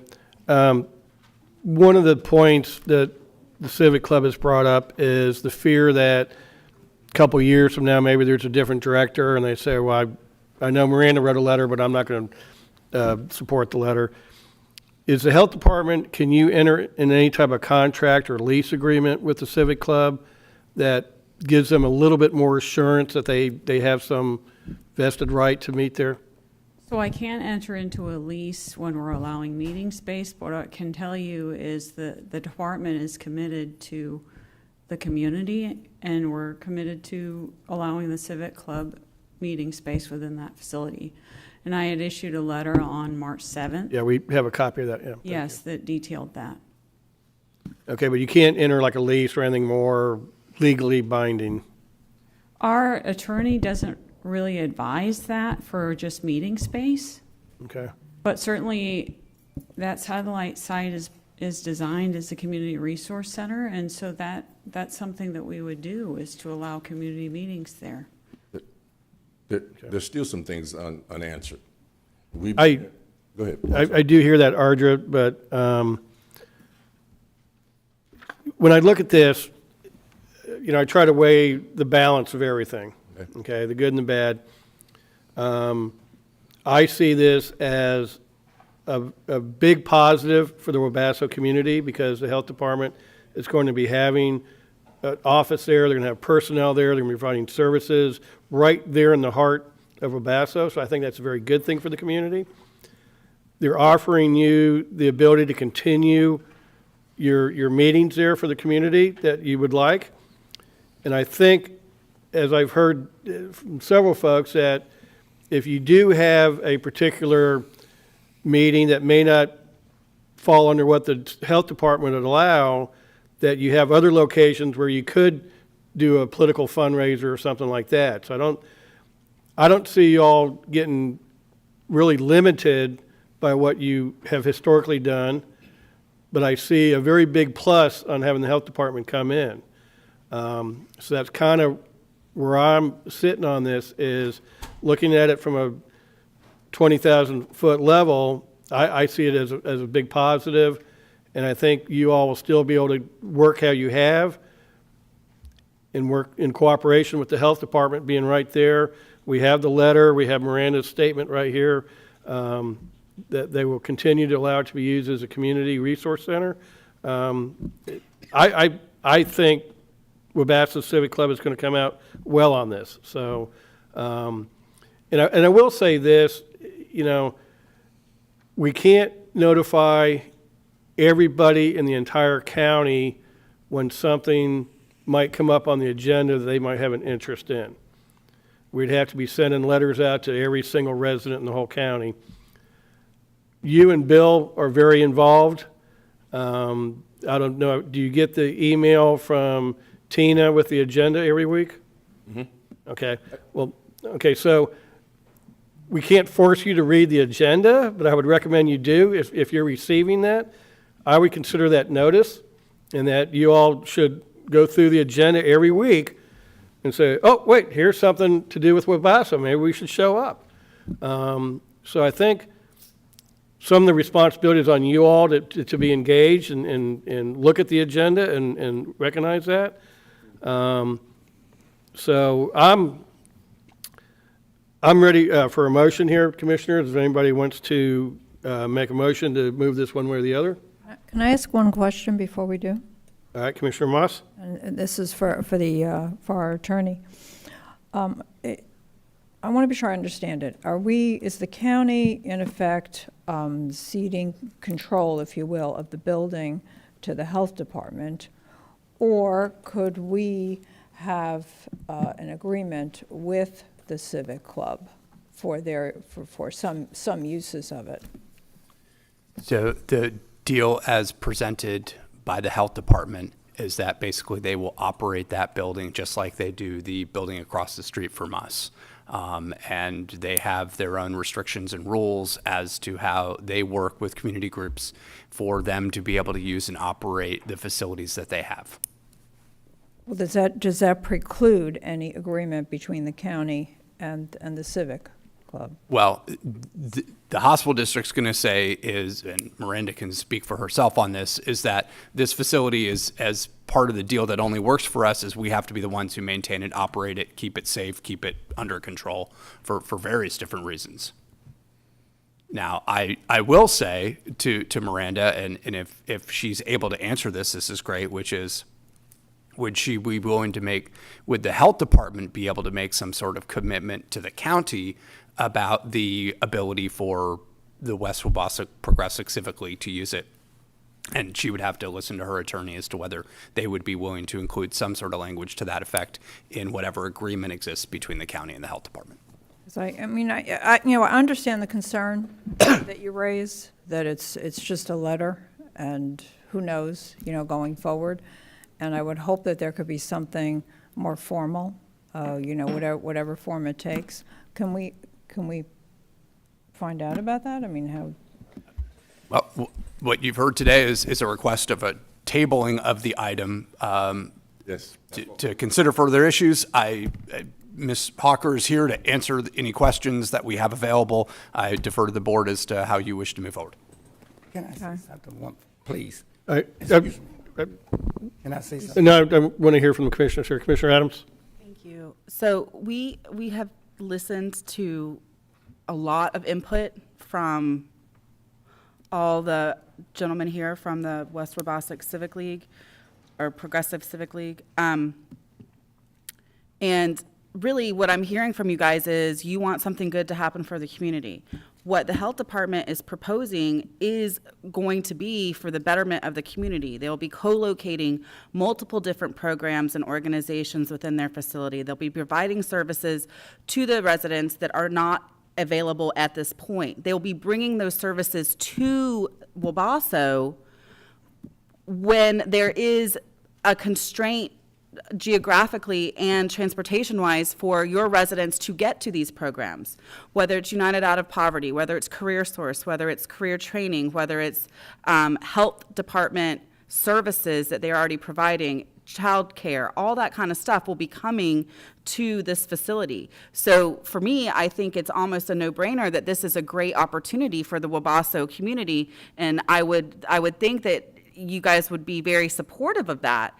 And they are also committing on the record to provide space for you to have your meetings. Now, I understand that you don't even have all of your meetings there. You have meetings other places, and that when you do have your meetings, it's not the full community that is attending these. My understanding from other members in your community is that there are several different groups that are advocating for the Wabasso community. So I'm looking at this as what is best for the entirety of the community. And what is best for the entirety of the community is to provide as many points of access to service as possible. And this amendment to the core contract with the health department will allow us and allow them to bring all these services to the community. Personally, I think we could sit here and split hairs about who signed what and which contract and this, that, and the other, and which termination clause is appropriate, but the advice and the counsel that we've gotten from our attorney is that the contract, the lease has been terminated, and with that, I will be happy to move approval of staff's recommendations to move forward with the amendment to the core contract with the health department. You have consequences. Audra, hang on. We have a motion by Commissioner Adams. I'll second the motion. Audrey, do you have one last comment? I do. Okay. I keep hearing buzzes about other people in the community. Now, our bylaws are very strict. As Verna May came to us to get in that building, if you're talking to anyone else, you're acting outside our local bylaws. No one else can come and represent us but the West Wabasso. And we could provide those documents. It would not supersede you, but in our community, if anybody's talking before you that has not been cleared by the West Wabasso group, they're in violation. You put yourself at risk. Even with the signature, you put yourself at risk. We're asking not to do that. We don't want this to get out in the community. We just want to handle it inside. That's why we're asking. Commissioner Adams said that it's going to be a boom for Wabasso. But I'm telling you, the health department did not come to us at 6 o'clock and break it down as to what directly is going to affect that community. Yes, it's a broad, wide thing, but how is it going to immediately affect the people in Wabasso? What, are you going to lower the blood pressure? What? I sat behind one meeting last time, and y'all scrutinized waste management on the percentage of recyclables. So we ask that we get the same scrutiny to the health department. What are you bringing to the table? On a broad picture, it looks good, but on the minute, the minimalist, what is it that is going to directly affect us since it's coming in our community? And I'm asking that you table it at this time. Thank you. Okay, thank you. All right, commissioners, any comments on the motion before us? Jason? If I could just say one thing, there have been some good questions here about tabling this and other things the health department can do.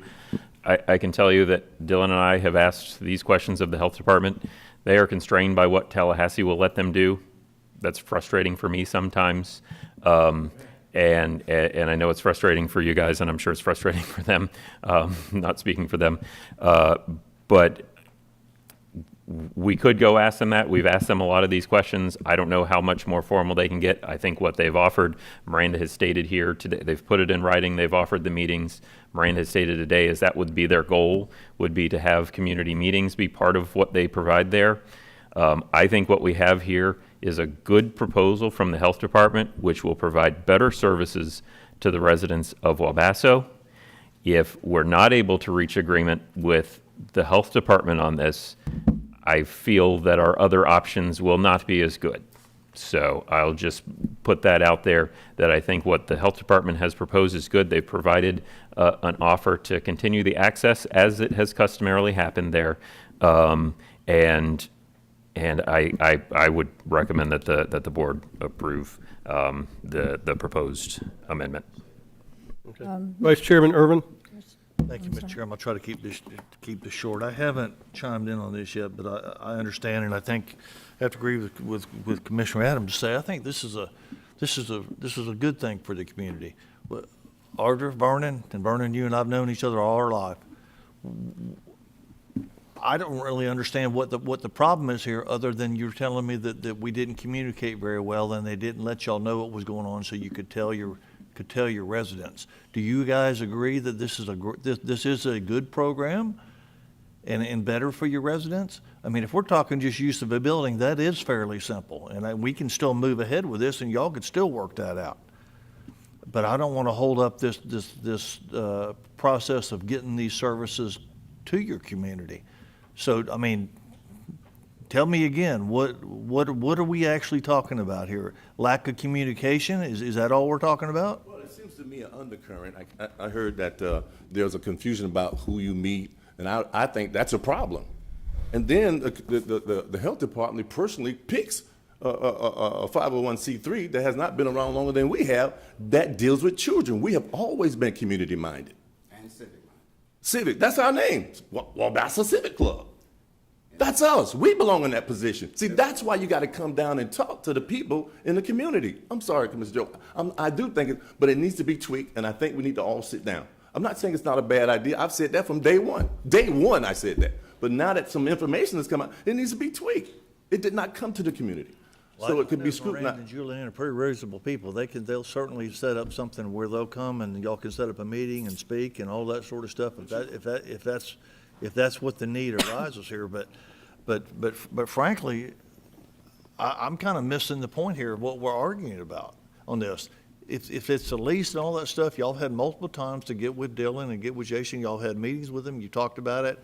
What I've read, the 86 lease was terminated in 2003 with a new lease that was brought forward. Everything seems to be legal and above board and cut and dried. If it's just a lack of communication on our part and your part, there's nothing we can do about that now. I think we need to move forward to this. Y'all still have the right to use the building, such as been said. What is the issue with that? Are you feel you're not being able to use the building anymore like you currently do? Is that the other issue? Joe, no disrespect, Commissioner Erman. Like you said, me and you've been knowing each other a long time, and I'm a no-nonsense kind of guy. Now, let's just be frank, and I didn't want to do that. I just want to sit down and maybe talk a meeting of the heads, and then we sit down and we talk to our commissioner and let him know our general and real concerns about why this health department, I don't think personally, this is me, I don't speak for the whole community, but I don't think it's a good idea. And the reason I don't think it's a good idea is because the people that we have in the community are on Medicaid and Medicare. Yes, and then if you were to try to serve them, they're going to say, well, I'm sorry, you don't qualify. And then secondly, as I've noted in the Gifford community, they would use the health department, you go in there, and they ask, well, I need this service. Are you a migrant worker? Well, we don't have any more grows, okay? So this is not a good idea. If you want to do something civically responsible to our community, then deal with us. Nobody knows Wabassa like us, and we're not thieves. We're reputable citizens that are generally concerned about the business of West Wabassa, just like you're just concerned about the business of the Indian River County. All we asking you is due consideration. I'm pleading in my. Vice Chairman Urban, did you have any more questions? I don't think that any commissioner, I didn't hear from him, but I know this Commissioner Fleischer District, and I know this guy very well, and I'm sure that if you want to talk to him, you could certainly get in touch with him, and he'll sit down all day and talk with you. And I'm sure that the health department will do the same thing when this program happens. If you have issues, and y'all can present it. I think this will actually make us more available to y'all for questions and answers that you have to let your residents know about it. I want to let our community know. I don't see a downside to this, and I apologize. I think I'm missing y'all's point here, what you're getting, but I haven't figured it out quite yet. But I think we need to go ahead with this. Okay. I have one. Nope. I'm going to go ahead and call the question here. Mr. Chair, I just want to say that. You know What Joe just said, though, I understand, but is it when meeting at the health department, is there a stigma about? It's broader than that. It's broader than that. It's broader. We just didn't want to bring all the parameters and flood you with that right now. I'm looking for the bell in the ring now. What could we do differently? What could we do differently? Deal with us. But getting the service. And then deal with our community leaders. And then what? But what happens? You still have your health department? When you table this and you deal with our community leaders, then you'll know just how we feel and just our concerns. We don't mind putting it down to you in writing. We don't mind telling you. We just didn't want to hold up the good people of Indian River County's time. So we asked you to table it so that we can notify all persons involved and say, hey, this is what's coming down the pipe. Here's how it's going to affect you adversely. Here's how it's going to affect you exponentially. We need to know that if we're going to be speaking for the community and on their behalf. All we're asking you to do is table it, give us some time to notify so that don't just thrust it down their throat. You met February. All right, we get notified April. Now you want to run it through in May. That's not Yeah, accurate. so it's not our fault that the Rigbys didn't pass this information to the community, okay? That's not what we're saying. So you had since February 24th to do all what you're saying, okay? But I'm going to go ahead, Commissioner Flesher, I'm going to go ahead and call the question. Commissioner Flesher. The health department has been meeting. Audrey, Why is it so secret? Audrey, we're calling the question. We have a motion by Commissioner Adams for staff recommendation, second by myself. All in favor signify with aye. Aye. Any opposed? That motion carries 5-0. Thank you all for attending and for your input, and I appreciate your passion. Okay. We now, let me close a few windows here.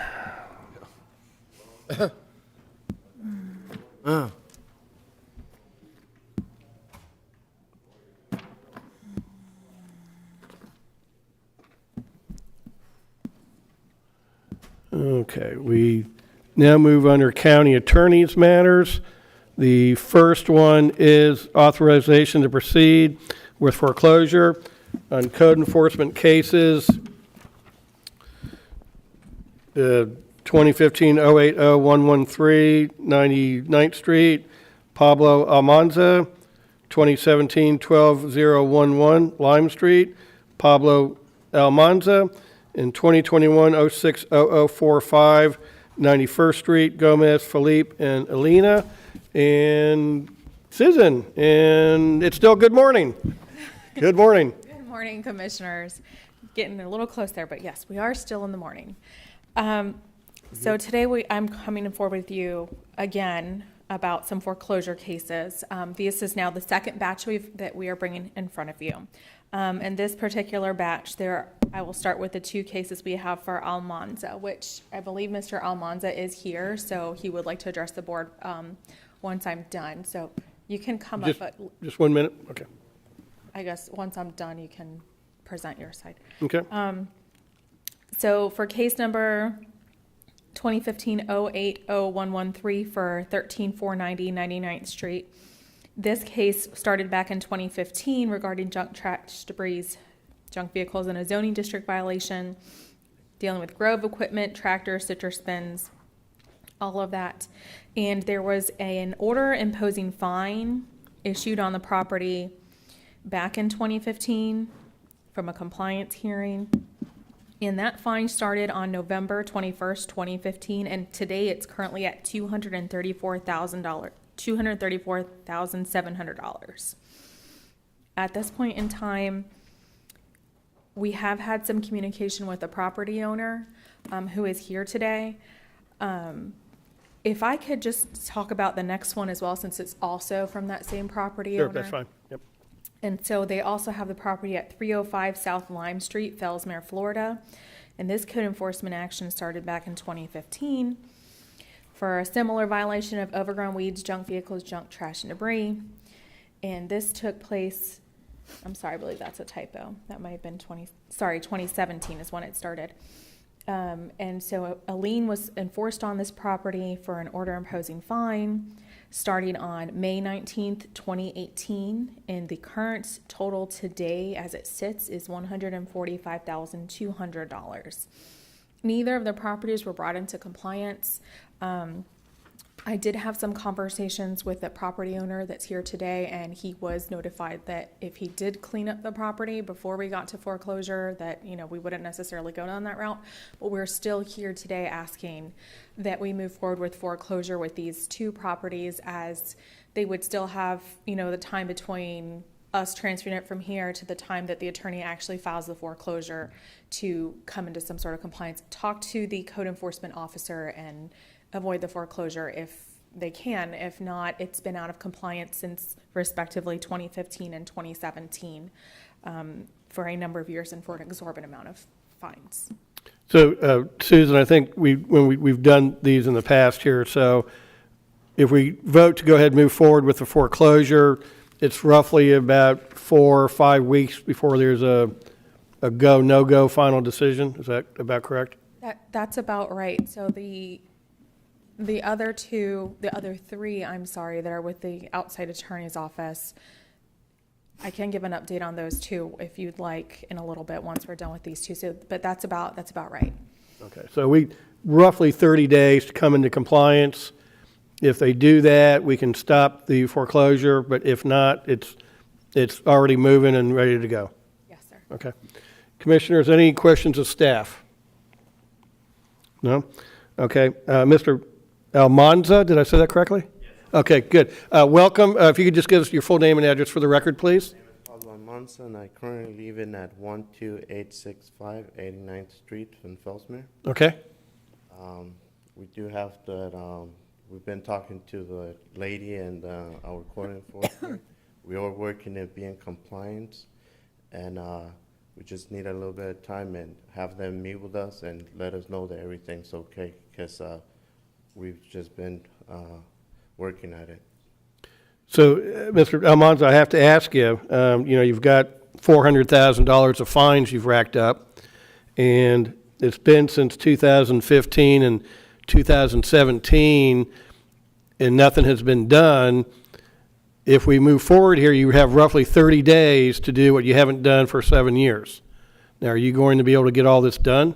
That's why yes, and that's why we're going to meet up with the code enforcement to specifically tell us what's wrong so we can get it done at that time.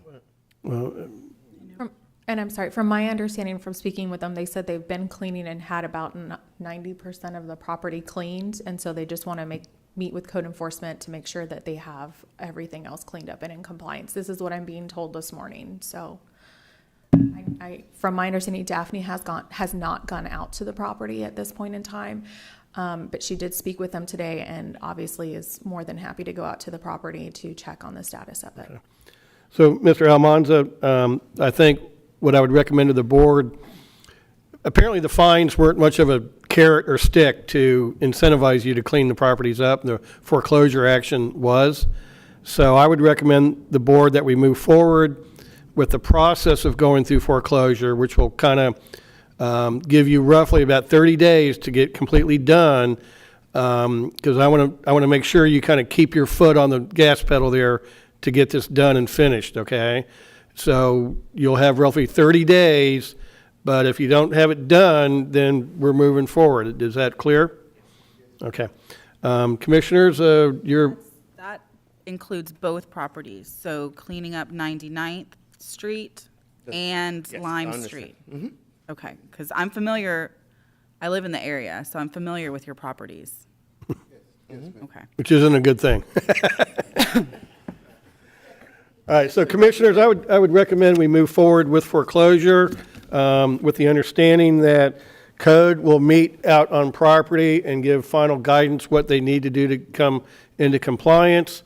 Mr. Almanza is well aware he's got roughly 30 days to get this done, or foreclosure will proceed. Is that correct? Correct. Okay, so that would be my recommendation, commissioners. And he's aware that if everything is mitigated up to code enforcement standards, that the process can stop.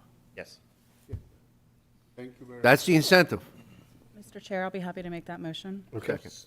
We have a motion by Commissioner Adams, second by Vice Chair Ehrman, You did it? to move forward with staff recommendation with all the understandings that have been reiterated. All in favor of the motion signify with aye. Aye. Any opposed? That motion carries 5-0. Mr. Almanza, I certainly hope you get everything done. It's not our intent to take away your property, but we kind of need to give you a little gentle shove here to get it done, okay? Thank you very much, sir. And we'll make sure that never happen again. Okay, very good. Thank you for coming this morning or afternoon. Oh, no, still morning. Good. Have a good morning. Thank you. All right, so Susan, we now move on to 2021-06-0045. Yes, good morning again, Commissioners. And this is on 12376 91st Street, Fellsmere, Florida. And this property is owned by Felipe and Elena Gomez.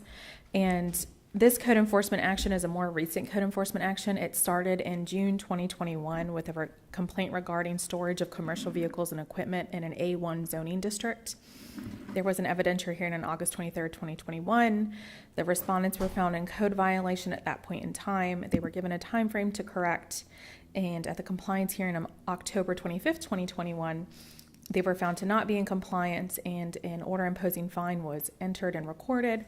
And so the fine started on 10/12/21, and today it sits at a total of $21,000. It's running at $100 a day. So this one is not a large fine amount.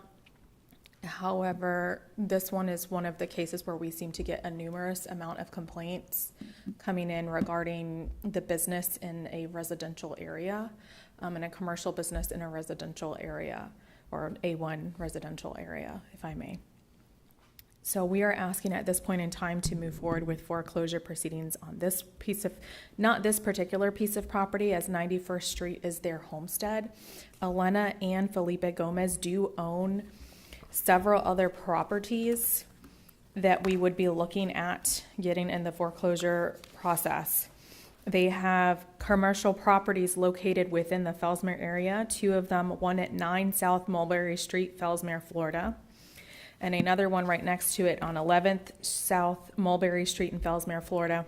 If anyone's familiar with Fellsmere, it's the insurance company right there to the left as soon as you pass the light. It's where that building is, and the vacant lot next to it is what they own.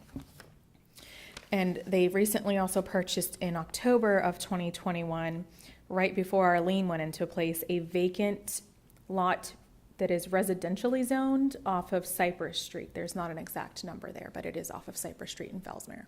So those would be the three properties that we would be looking at to file foreclosure on, should they not comply in time, or should they not comply before we file foreclosure and finalize. Is Mr. or Mrs. Gomez here? No, they haven't really been at the code enforcement board hearings. We've gotten emails from them stating that they were trying to work with the city of Fellsmere to get a site plan for their commercial items to be moved to another property in the city of Fellsmere. However, the Friday prior to the code enforcement board hearing, I myself called the city of Fellsmere and spoke to one of the planners there, and they informed me that there was in fact nothing that has been submitted, that they had some pre-app stuff, but that there was nothing in fact going forward at that time. Okay, and they were aware of the agenda item this morning? They were aware of the code enforcement board hearing, and then we don't necessarily have to provide them exact notice of the hearing. This is not a hearing this morning, it's just an agenda item, so they were not necessarily noticed of this one. With regards to that issue, if it's the board's desire, we'd be happy to reach out to folks and additionally notice them. As opposed to the code enforcement board hearings, this is more of just a policy decision of the board. Do you want to move forward with foreclosing on these, or do you simply just want to leave them in the traditional code enforcement process? It's the direction of the board in the future is to have them. I'm more than willing to move forward with the foreclosure process, but I do think that we should notify them that it's on the agenda, that the board would be voting for foreclosure. I think we owe that level of notification. And that's just how I feel, but. We'd be happy to do that in future proceedings. All right, well, can we just table this for 1 week? No? Okay. I'm sorry. Okay, Commissioner Adams. I'm sorry. This has been a long ongoing problem with this particular property. The property that's at issue is a homesteaded property, so the only way we're even going to get them to the table, because they have ignored everything. In fact, every time it gets posted that there is a code issue, they go and they rip down the postings.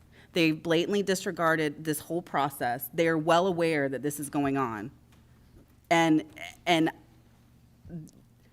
I firmly believe and know that they know that this was happening today. So this is not one where I, in any remote way, feel obligated or concerned that they are unaware of the process. They are well aware of the process, and they are well aware this is happening. And it's not only the impact to the neighbors and the property on 91st Street. What they have been doing has impacted the condition of the dirt road to the point where we have had to expend money to fix it as a county. And I feel like of all the ones that we've had before us, this needs to move forward because of the disregard for the process. So on motion by Commissioner Adams. Second. And second by Vice Chair Urban to approve staff recommendation and proceed with foreclosure. Is there any comment on the motion on the floor? Seeing none, all in favor signify with aye. Aye. Any opposed? That passes 5-0. Thank you, Commissioner. Thank you, Susan. Another address she passes every day. Maybe at another meeting, you can update us on the others, Sure. since we've kind of getting on here. So, thank you very much. Next item is acquisition of property for future right-of-way for intersection improvements, Cherry Lane Estates, Vero Beach, Florida. And Susan again, good afternoon this time. Good afternoon, Commissioners. Susan Pratt, Assistant County Attorney for Indian River County. Today I bring before you a proposal for acquisition of property for a right-of-way for an intersection improvements along 58th Avenue and 33rd Street. This property is a total 6.45 acres, and it is a vacant parcel that is zoned RS3 in a single-family district up to 3 units per acre. There are some oak trees on the property, but that's really all that's there.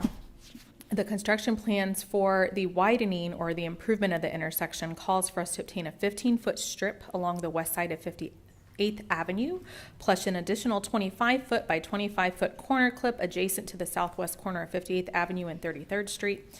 This is approximating 0.226 acres in size. You can see that attached here. There's an aerial of the piece of property that we're wanting to obtain, and there's also attached a copy of the agreement for purchase and sale that has been executed by the property owner, who was in agreement with this and is seeking approval today from the board. The county's initial appraisal for this property was $14,000 and did not find for any severance damages. Cherry Lane Estates countered, and we negotiated down to $28,500. With a total for the area of right-of-way $26,000 and reasonable attorney's fees of $2,500. This would be able to allow us to settle this property without having to go forward with any sort of eminent domain proceedings and any sort of litigation, which could very quickly get expensive and have us paying expert costs and fees. So at this point in time, we're asking that the board approve this purchase, and I am open for any questions. Thank you, Susan. Commissioners, any questions of staff? Yep. Commissioner Urman?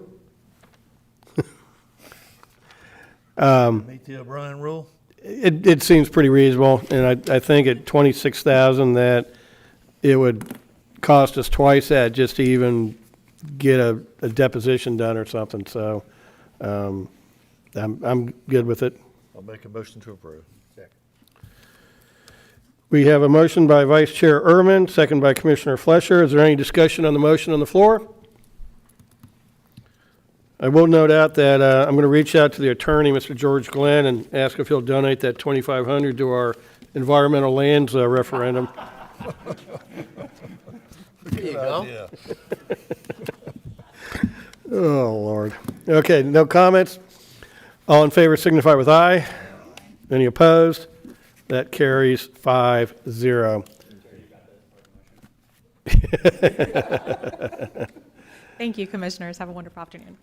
We now move to the Calcutta Drive docks. Mr. Reingold, I believe this is your agenda item. This is definitely my agenda item. Calcutta Drive is a county road running parallel and adjacent to a canal. In the mid-1980s, the county was allowing for people to construct on this canal so long as they had signed a simple hold harmless statement or policy.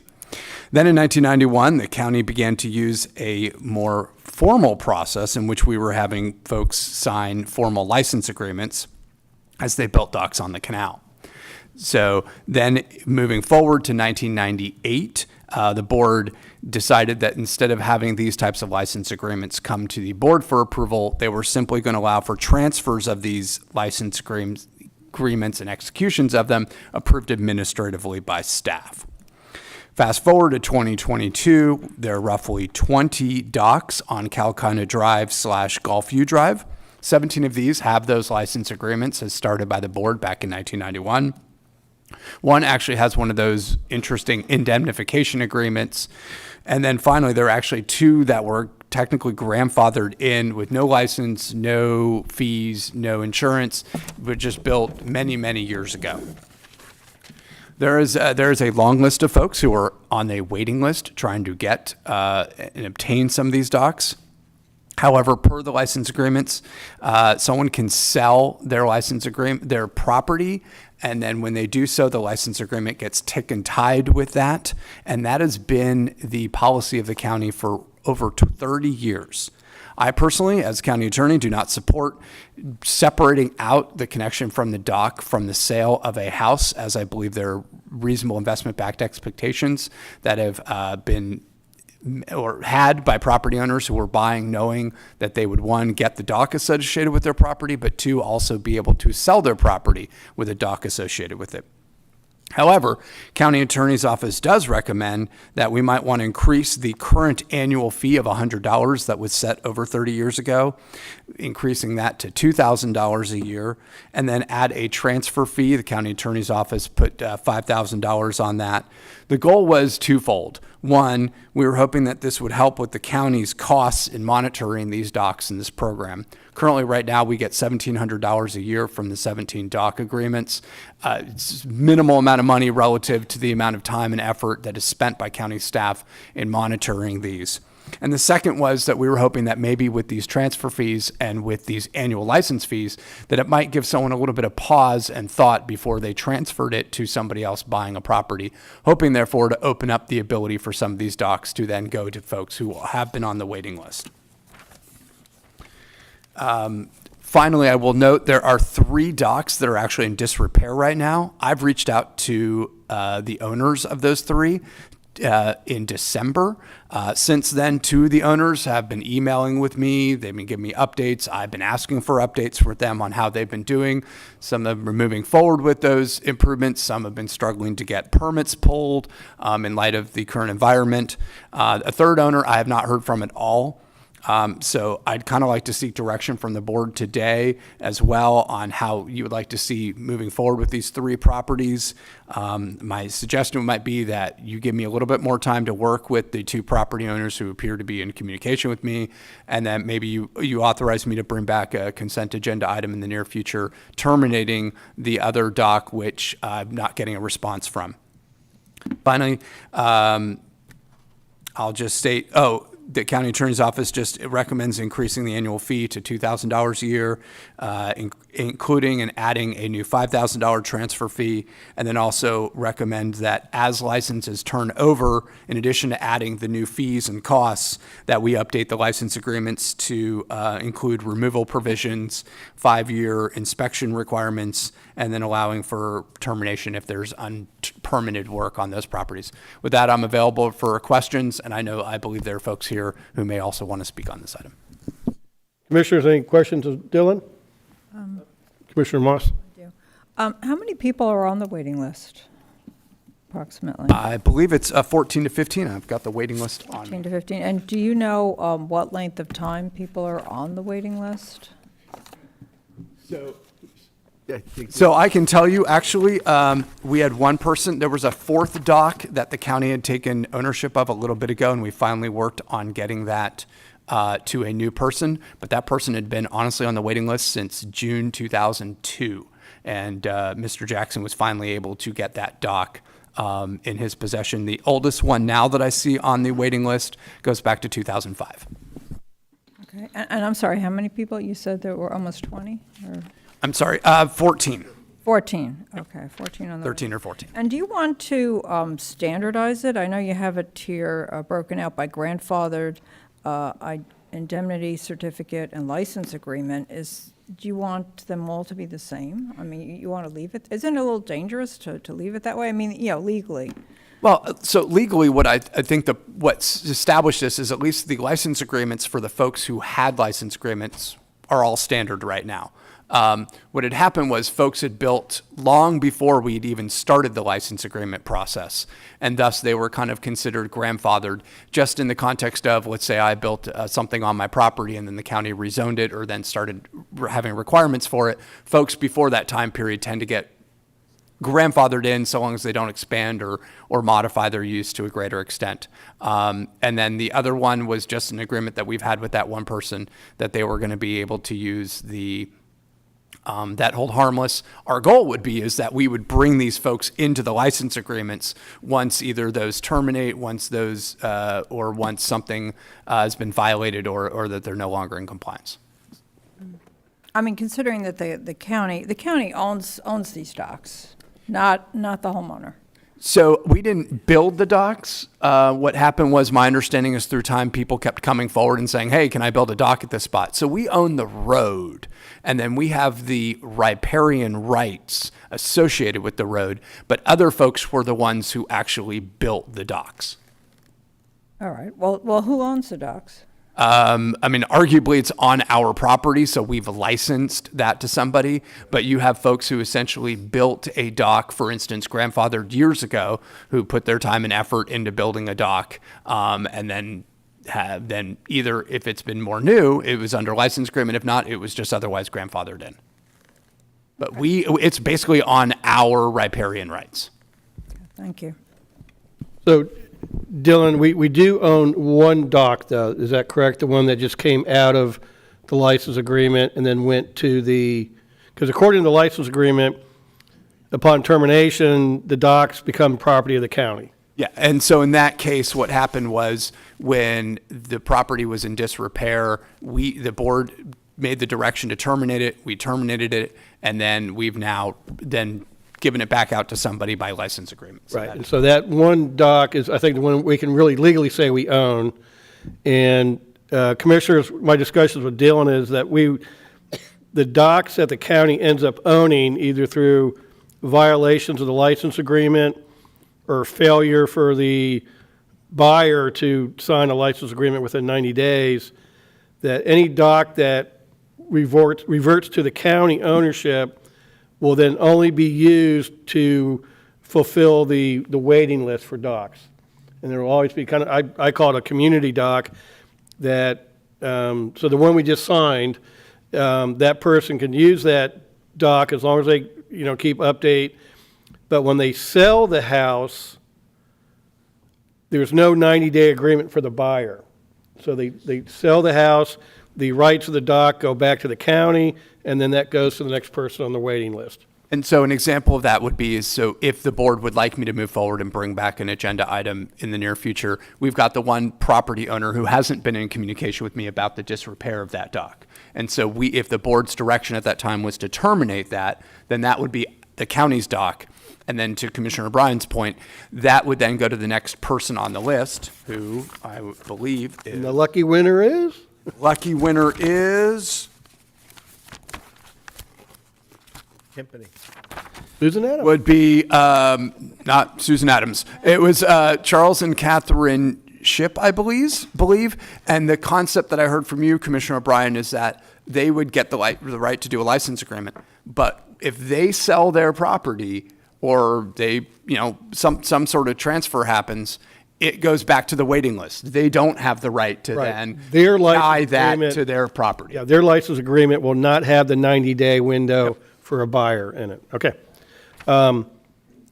So, and commissioners, my thoughts on the three that are in disrepair, that we give them, the two that are working on it, we authorize the county attorney to give them a little bit more time as long as they are demonstrating progress.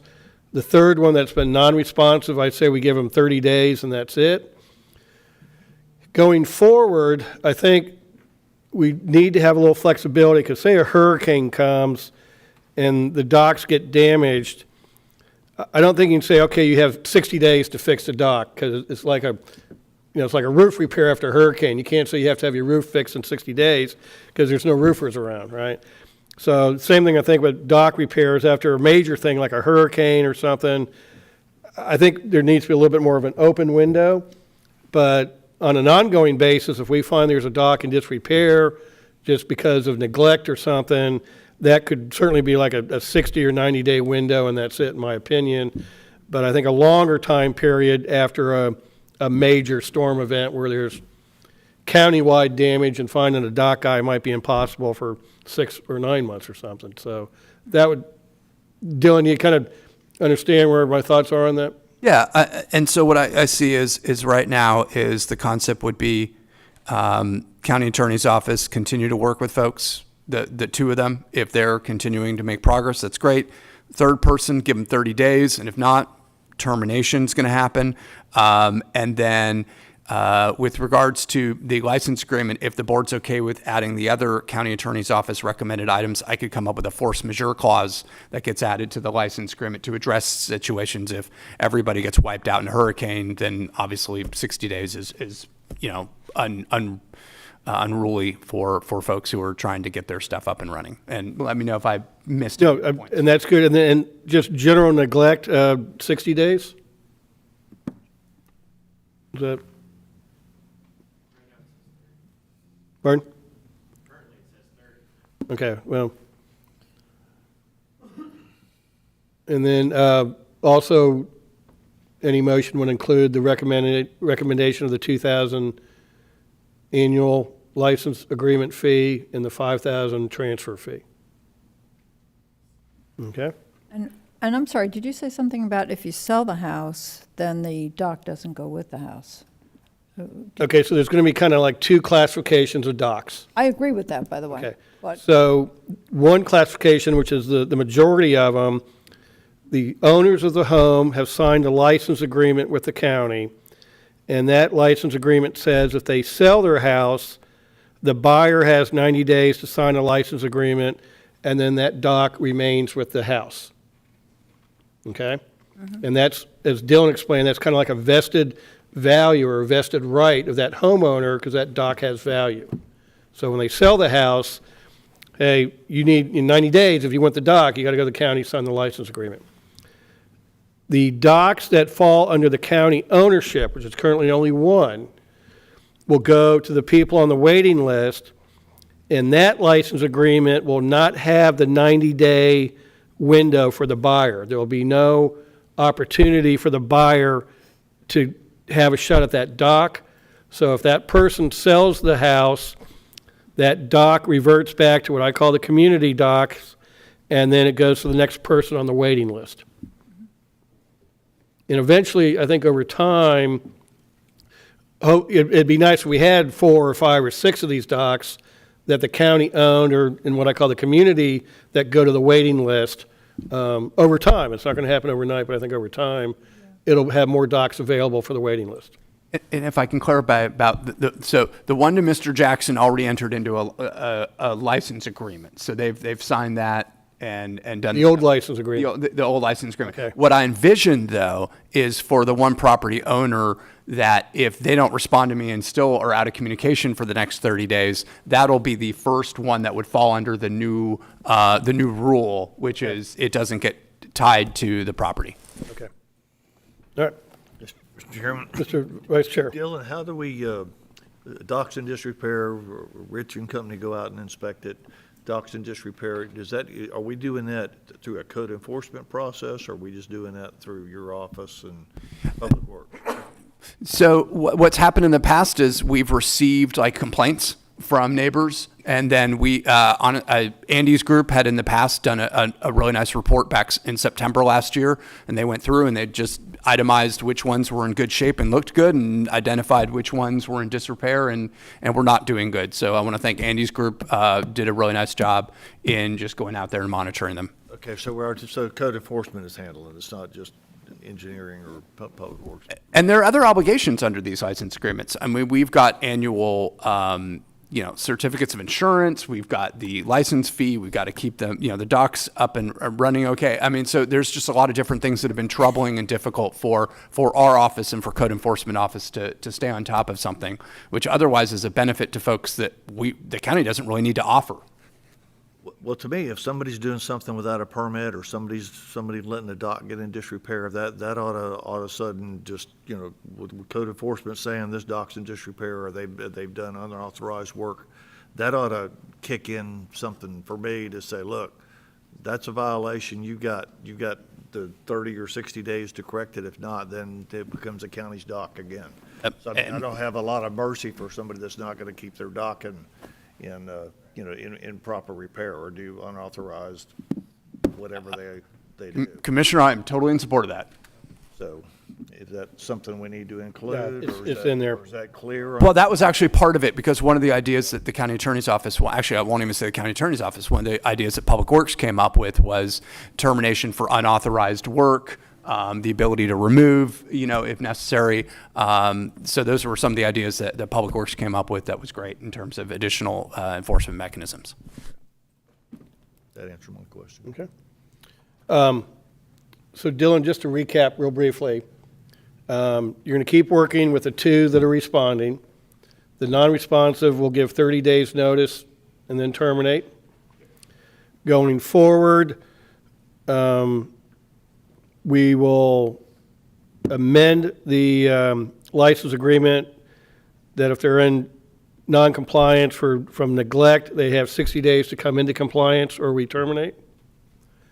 And then something about a hurricane, major divert, or whatever it was, additional time, and that will be in the lease agreement as well. And then the $2,000 and $5,000 annual fee and transfer fee. And then the three other items that Public Works has come up with regards to the removal, the unauthorized work, and the 5-year survey or study that needs to be performed. Okay. All right. Everybody good?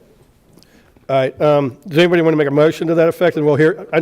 Let's get a motion on the floor. Make a motion.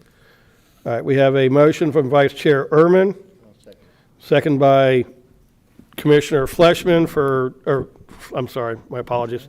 Commissioner Flesher. Yes. Yeah. Well, remember, I was around back in 1925. I'm getting a little foggy in the memory here. So we have a motion on the floor. Is there anyone from the public that wishes to comment on the motion before us? Now's your time.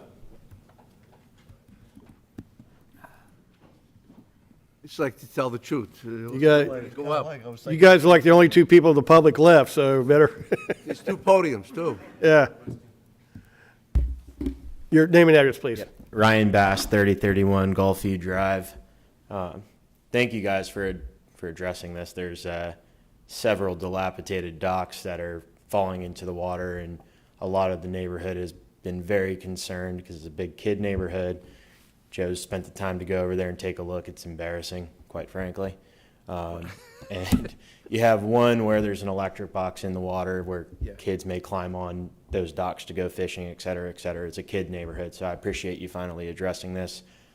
Some of the liability potentially could fall back to the county in the situations where they don't have liability insurance. Dylan's addressing that currently with some that have neglected to carry the liability insurance that's required in the contract. I think what you're saying about things reverting back to, in this case, a county dock is great. It's a little challenging because I had a dock at one point assigned to my house, so 3031 had a dock, so technically it reverted back to the county per your contract, technically. So I think there's already docks that have been taken or did not pass to a new lease or passed on to somebody on the waiting list that would technically per your contract already be county property. So just another thing to address and consider. I struggle to understand the idea of county assets adding property value to private property. It's kind of synonymous with me having a country club membership and moving to Kansas and saying, hey, I want to skip everybody on the waiting list and sell my country club membership to someone else. Doesn't make a whole lot of sense to me, but I understand the situation because of the legacy. But maybe on the new contracts, as people sell property, those contracts could also be updated to the same format of you suggesting a $2,000 and $5,000 transfer fee and fees. You're already changing those leases as they transfer, so why not change all of it? The final thing I'll say is that, and I think Chairman O'Brien would agree here, there is some property to the south, which would be Dock 1, where you could probably put another 3 docks and generate revenue for the county. And to the same, you have property to the east, which would be not on Calcutta, but on Nassau, which is county property as well, where you potentially could put another 3 docks. So I think if you look at the aerial view, you potentially have the opportunity to add another 6 docks, which would generate quite a bit of revenue based on your suggestion of 5,000 and 2,000, and solve some of the issues. So I'll just leave that as my comment. And again, I really do appreciate all the work that you all have put in, and quite frankly, you guys have some serious endurance. Mr. Chair? Yes. I just want to thank you for making that initial call. It was compelling to have a little site visit.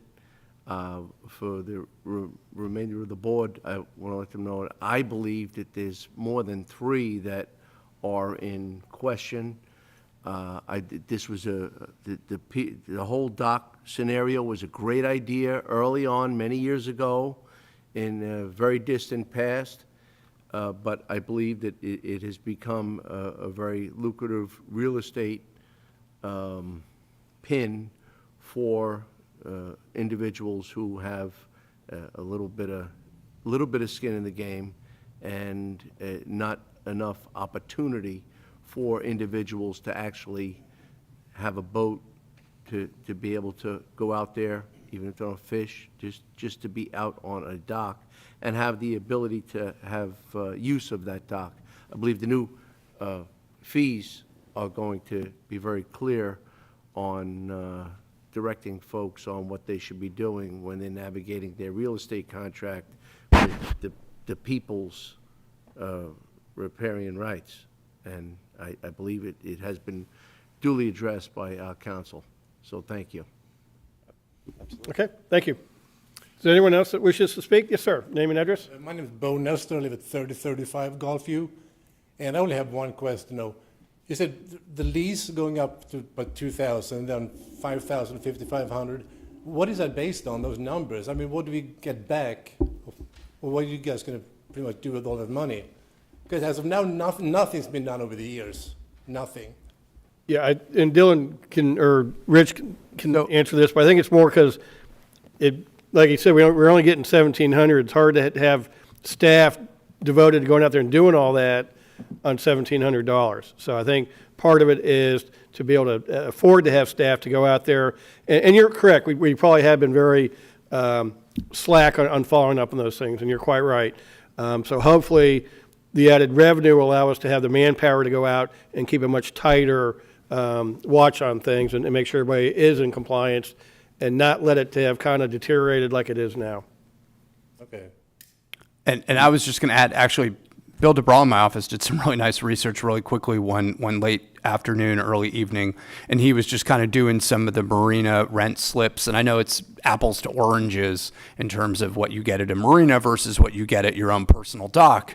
And the like, he calculated it out that like for the city of Vero Beach Marina, it appeared that it was about almost $3,000 a year. Fort Pierce Marina was about $4,000 a year for a 20-foot boat. Melbourne Harbor Marina would be about $2,800 per year for a 20-foot boat. So I kind of just downgraded it from there because you didn't have the full marina experience, but at the same time, you also have your own single control over it. So that was just generally where we got that from.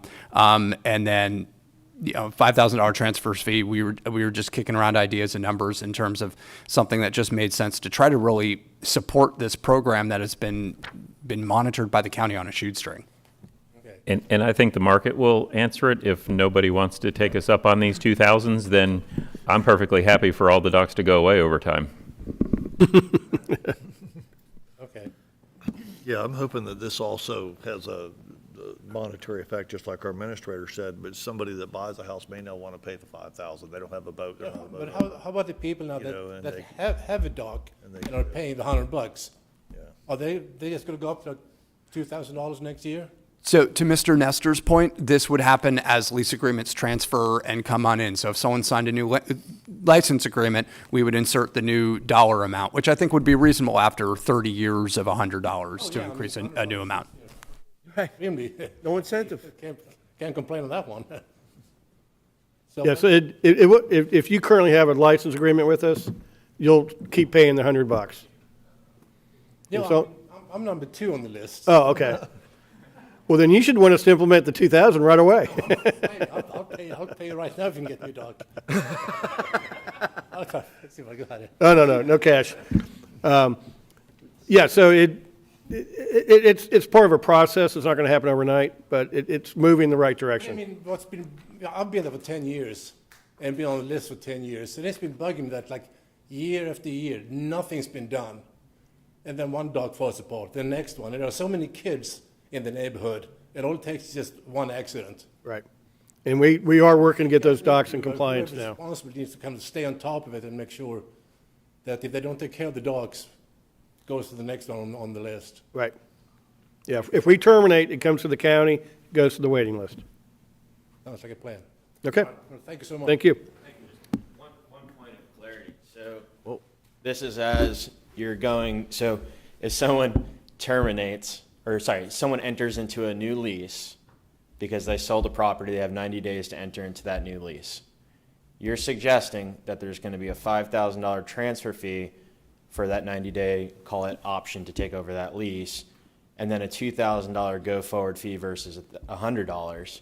Are you also going to suggest the transferability function on that next contract? So right now, none of the contracts are going to be affected. That just be clear. There's not going to be any contracts affected today that are in place today. But on a go-forward basis, is the idea that the transferability would go to the next person on the waiting list, $5,000 transfer fee, and $2,000 per year? Is that what's happening? So, Mr. Bass, what I've heard is that the dock will tie to the house so long as there's a license agreement today and the license agreement continuously then goes to the next person who signs the new license agreement, enters into the new pricing schedule. The second somebody terminates, decides not to do it, we terminate because, it's a dysfunctional dock or they haven't complied. Once it comes from there, then it will no longer be associated with the house. Again, this is a math issue, but wouldn't that be, you're assigning value to a property on something that they don't own, but you're actually not assessing any property tax against that incremental value? I would assume right now there's some form of, and I'm not the property appraiser, but there's some form of value that's associated with that house as opposed to. They don't own it. It's actually via. So I will just say that this is the type of thing that my office has been subjected to in terms of neighbor trying to throw neighbor under the bus, neighbor calling us saying, oh, so-and-so got married to so-and-so in the neighborhood, so therefore that person needs to be removed from the list. I've tried my best to come up with a solution after 30 years of this being swept under the rug that I think is pretty reasonable for all the types of parties involved, and I will just leave it at that. And I appreciate that, and I think you have done that. So we appreciate the work that you guys have done. Okay, thank you. Thanks so much. Anyone else wish to speak? Seeing none, we have a motion by Vice Chair Ehrman, second by Commissioner Flesher. All in favor of the motion signify with aye. Aye. Any opposed? That motion carries 5-0. And our last attorneys, did you need a break? Are we good? Okay. All right. Settlement of a lease interest for parcel 127, Empire Equine. And Mr. DeBrawl. Good afternoon, Commissioners. Bill DeBrawl on behalf of the County Attorney's Office. Before you, we have a parcel of property on the west side of 66th Street in the 7900 block. This is a parcel that was purchased by the county back in July of 2021. However, there was a tenant occupying the property. She is Amanda Tonge. She does a business as Empire Equine, which is a horse boarding business. The 1+ acre of property we took from the 12, or we purchased from the 12-acre parent parcel, is used in her business as far as the horse boarding and grazing of the horses there. Under Florida eminent domain law, a tenant is allowed to make a claim for business damages and also damages to the lease that is binding on the property. The way to evaluate the amount of damages to the business is determined by an accountant. They would have to hire an accountant. We would have to hire an accountant to evaluate the business damages. They are also eligible to hire an appraiser who would appraise the property in the before condition and in the after condition, and the amount of land lost in the lease would affect the value of the lease in that respect. We have been in contact with Mickey Barquette, Ms. Tongay's attorney. We have arrived at a settlement that would avoid all the hiring of experts and proceeding to an upcoming hearing that is scheduled for May 26th. It would be a payment to Ms. Tongay doing business as Empire Equine in the amount of $15,000 in full and final settlement of all claims for damages, both business and to the lease, attorney's fees, expert witness fees, costs, everything. So instead of having an agreement drawn up, we already have a signed settlement agreement that's been signed by Ms. Tongay for the $15,000 mark, and staff's recommendation is that you go ahead and approve this settlement of the Empire Equine amended Tongay claim. I'd be happy to try and answer any questions you may have. Thank you. Bill, any questions of staff? I think that may say O'Brien rule. I think so too. So is that a motion? That's a motion. Second. We have a motion by Vice Chair Ehrman, second by Commissioner Adams. Any discussion on the motion? Seeing none, all in favor signify with aye. Any opposed? That carries 5-0. Thank you, Bill. Commissioners. Putting on our solid waste disposal district hat, we have the minutes of March 15 and April 5th. Or second. We have a motion by Commissioner Flesher, second by Commissioner Adams. All in favor signify with aye. Any opposed? Motion carries 5-0. And finally, change order number 1 to agreement with Biogas Engineering for a high-pressure skid system. Move approval. We have a motion by Commissioner Flesher, second by Commissioner Adams. Sean, anything you need to add? Sean, he's already left the building. Himanshu, anything to add? You good? Okay. All in favor signify with aye. Any opposed? That motion carries 5-0. And with nothing else for the good of the community, we stand adjourned.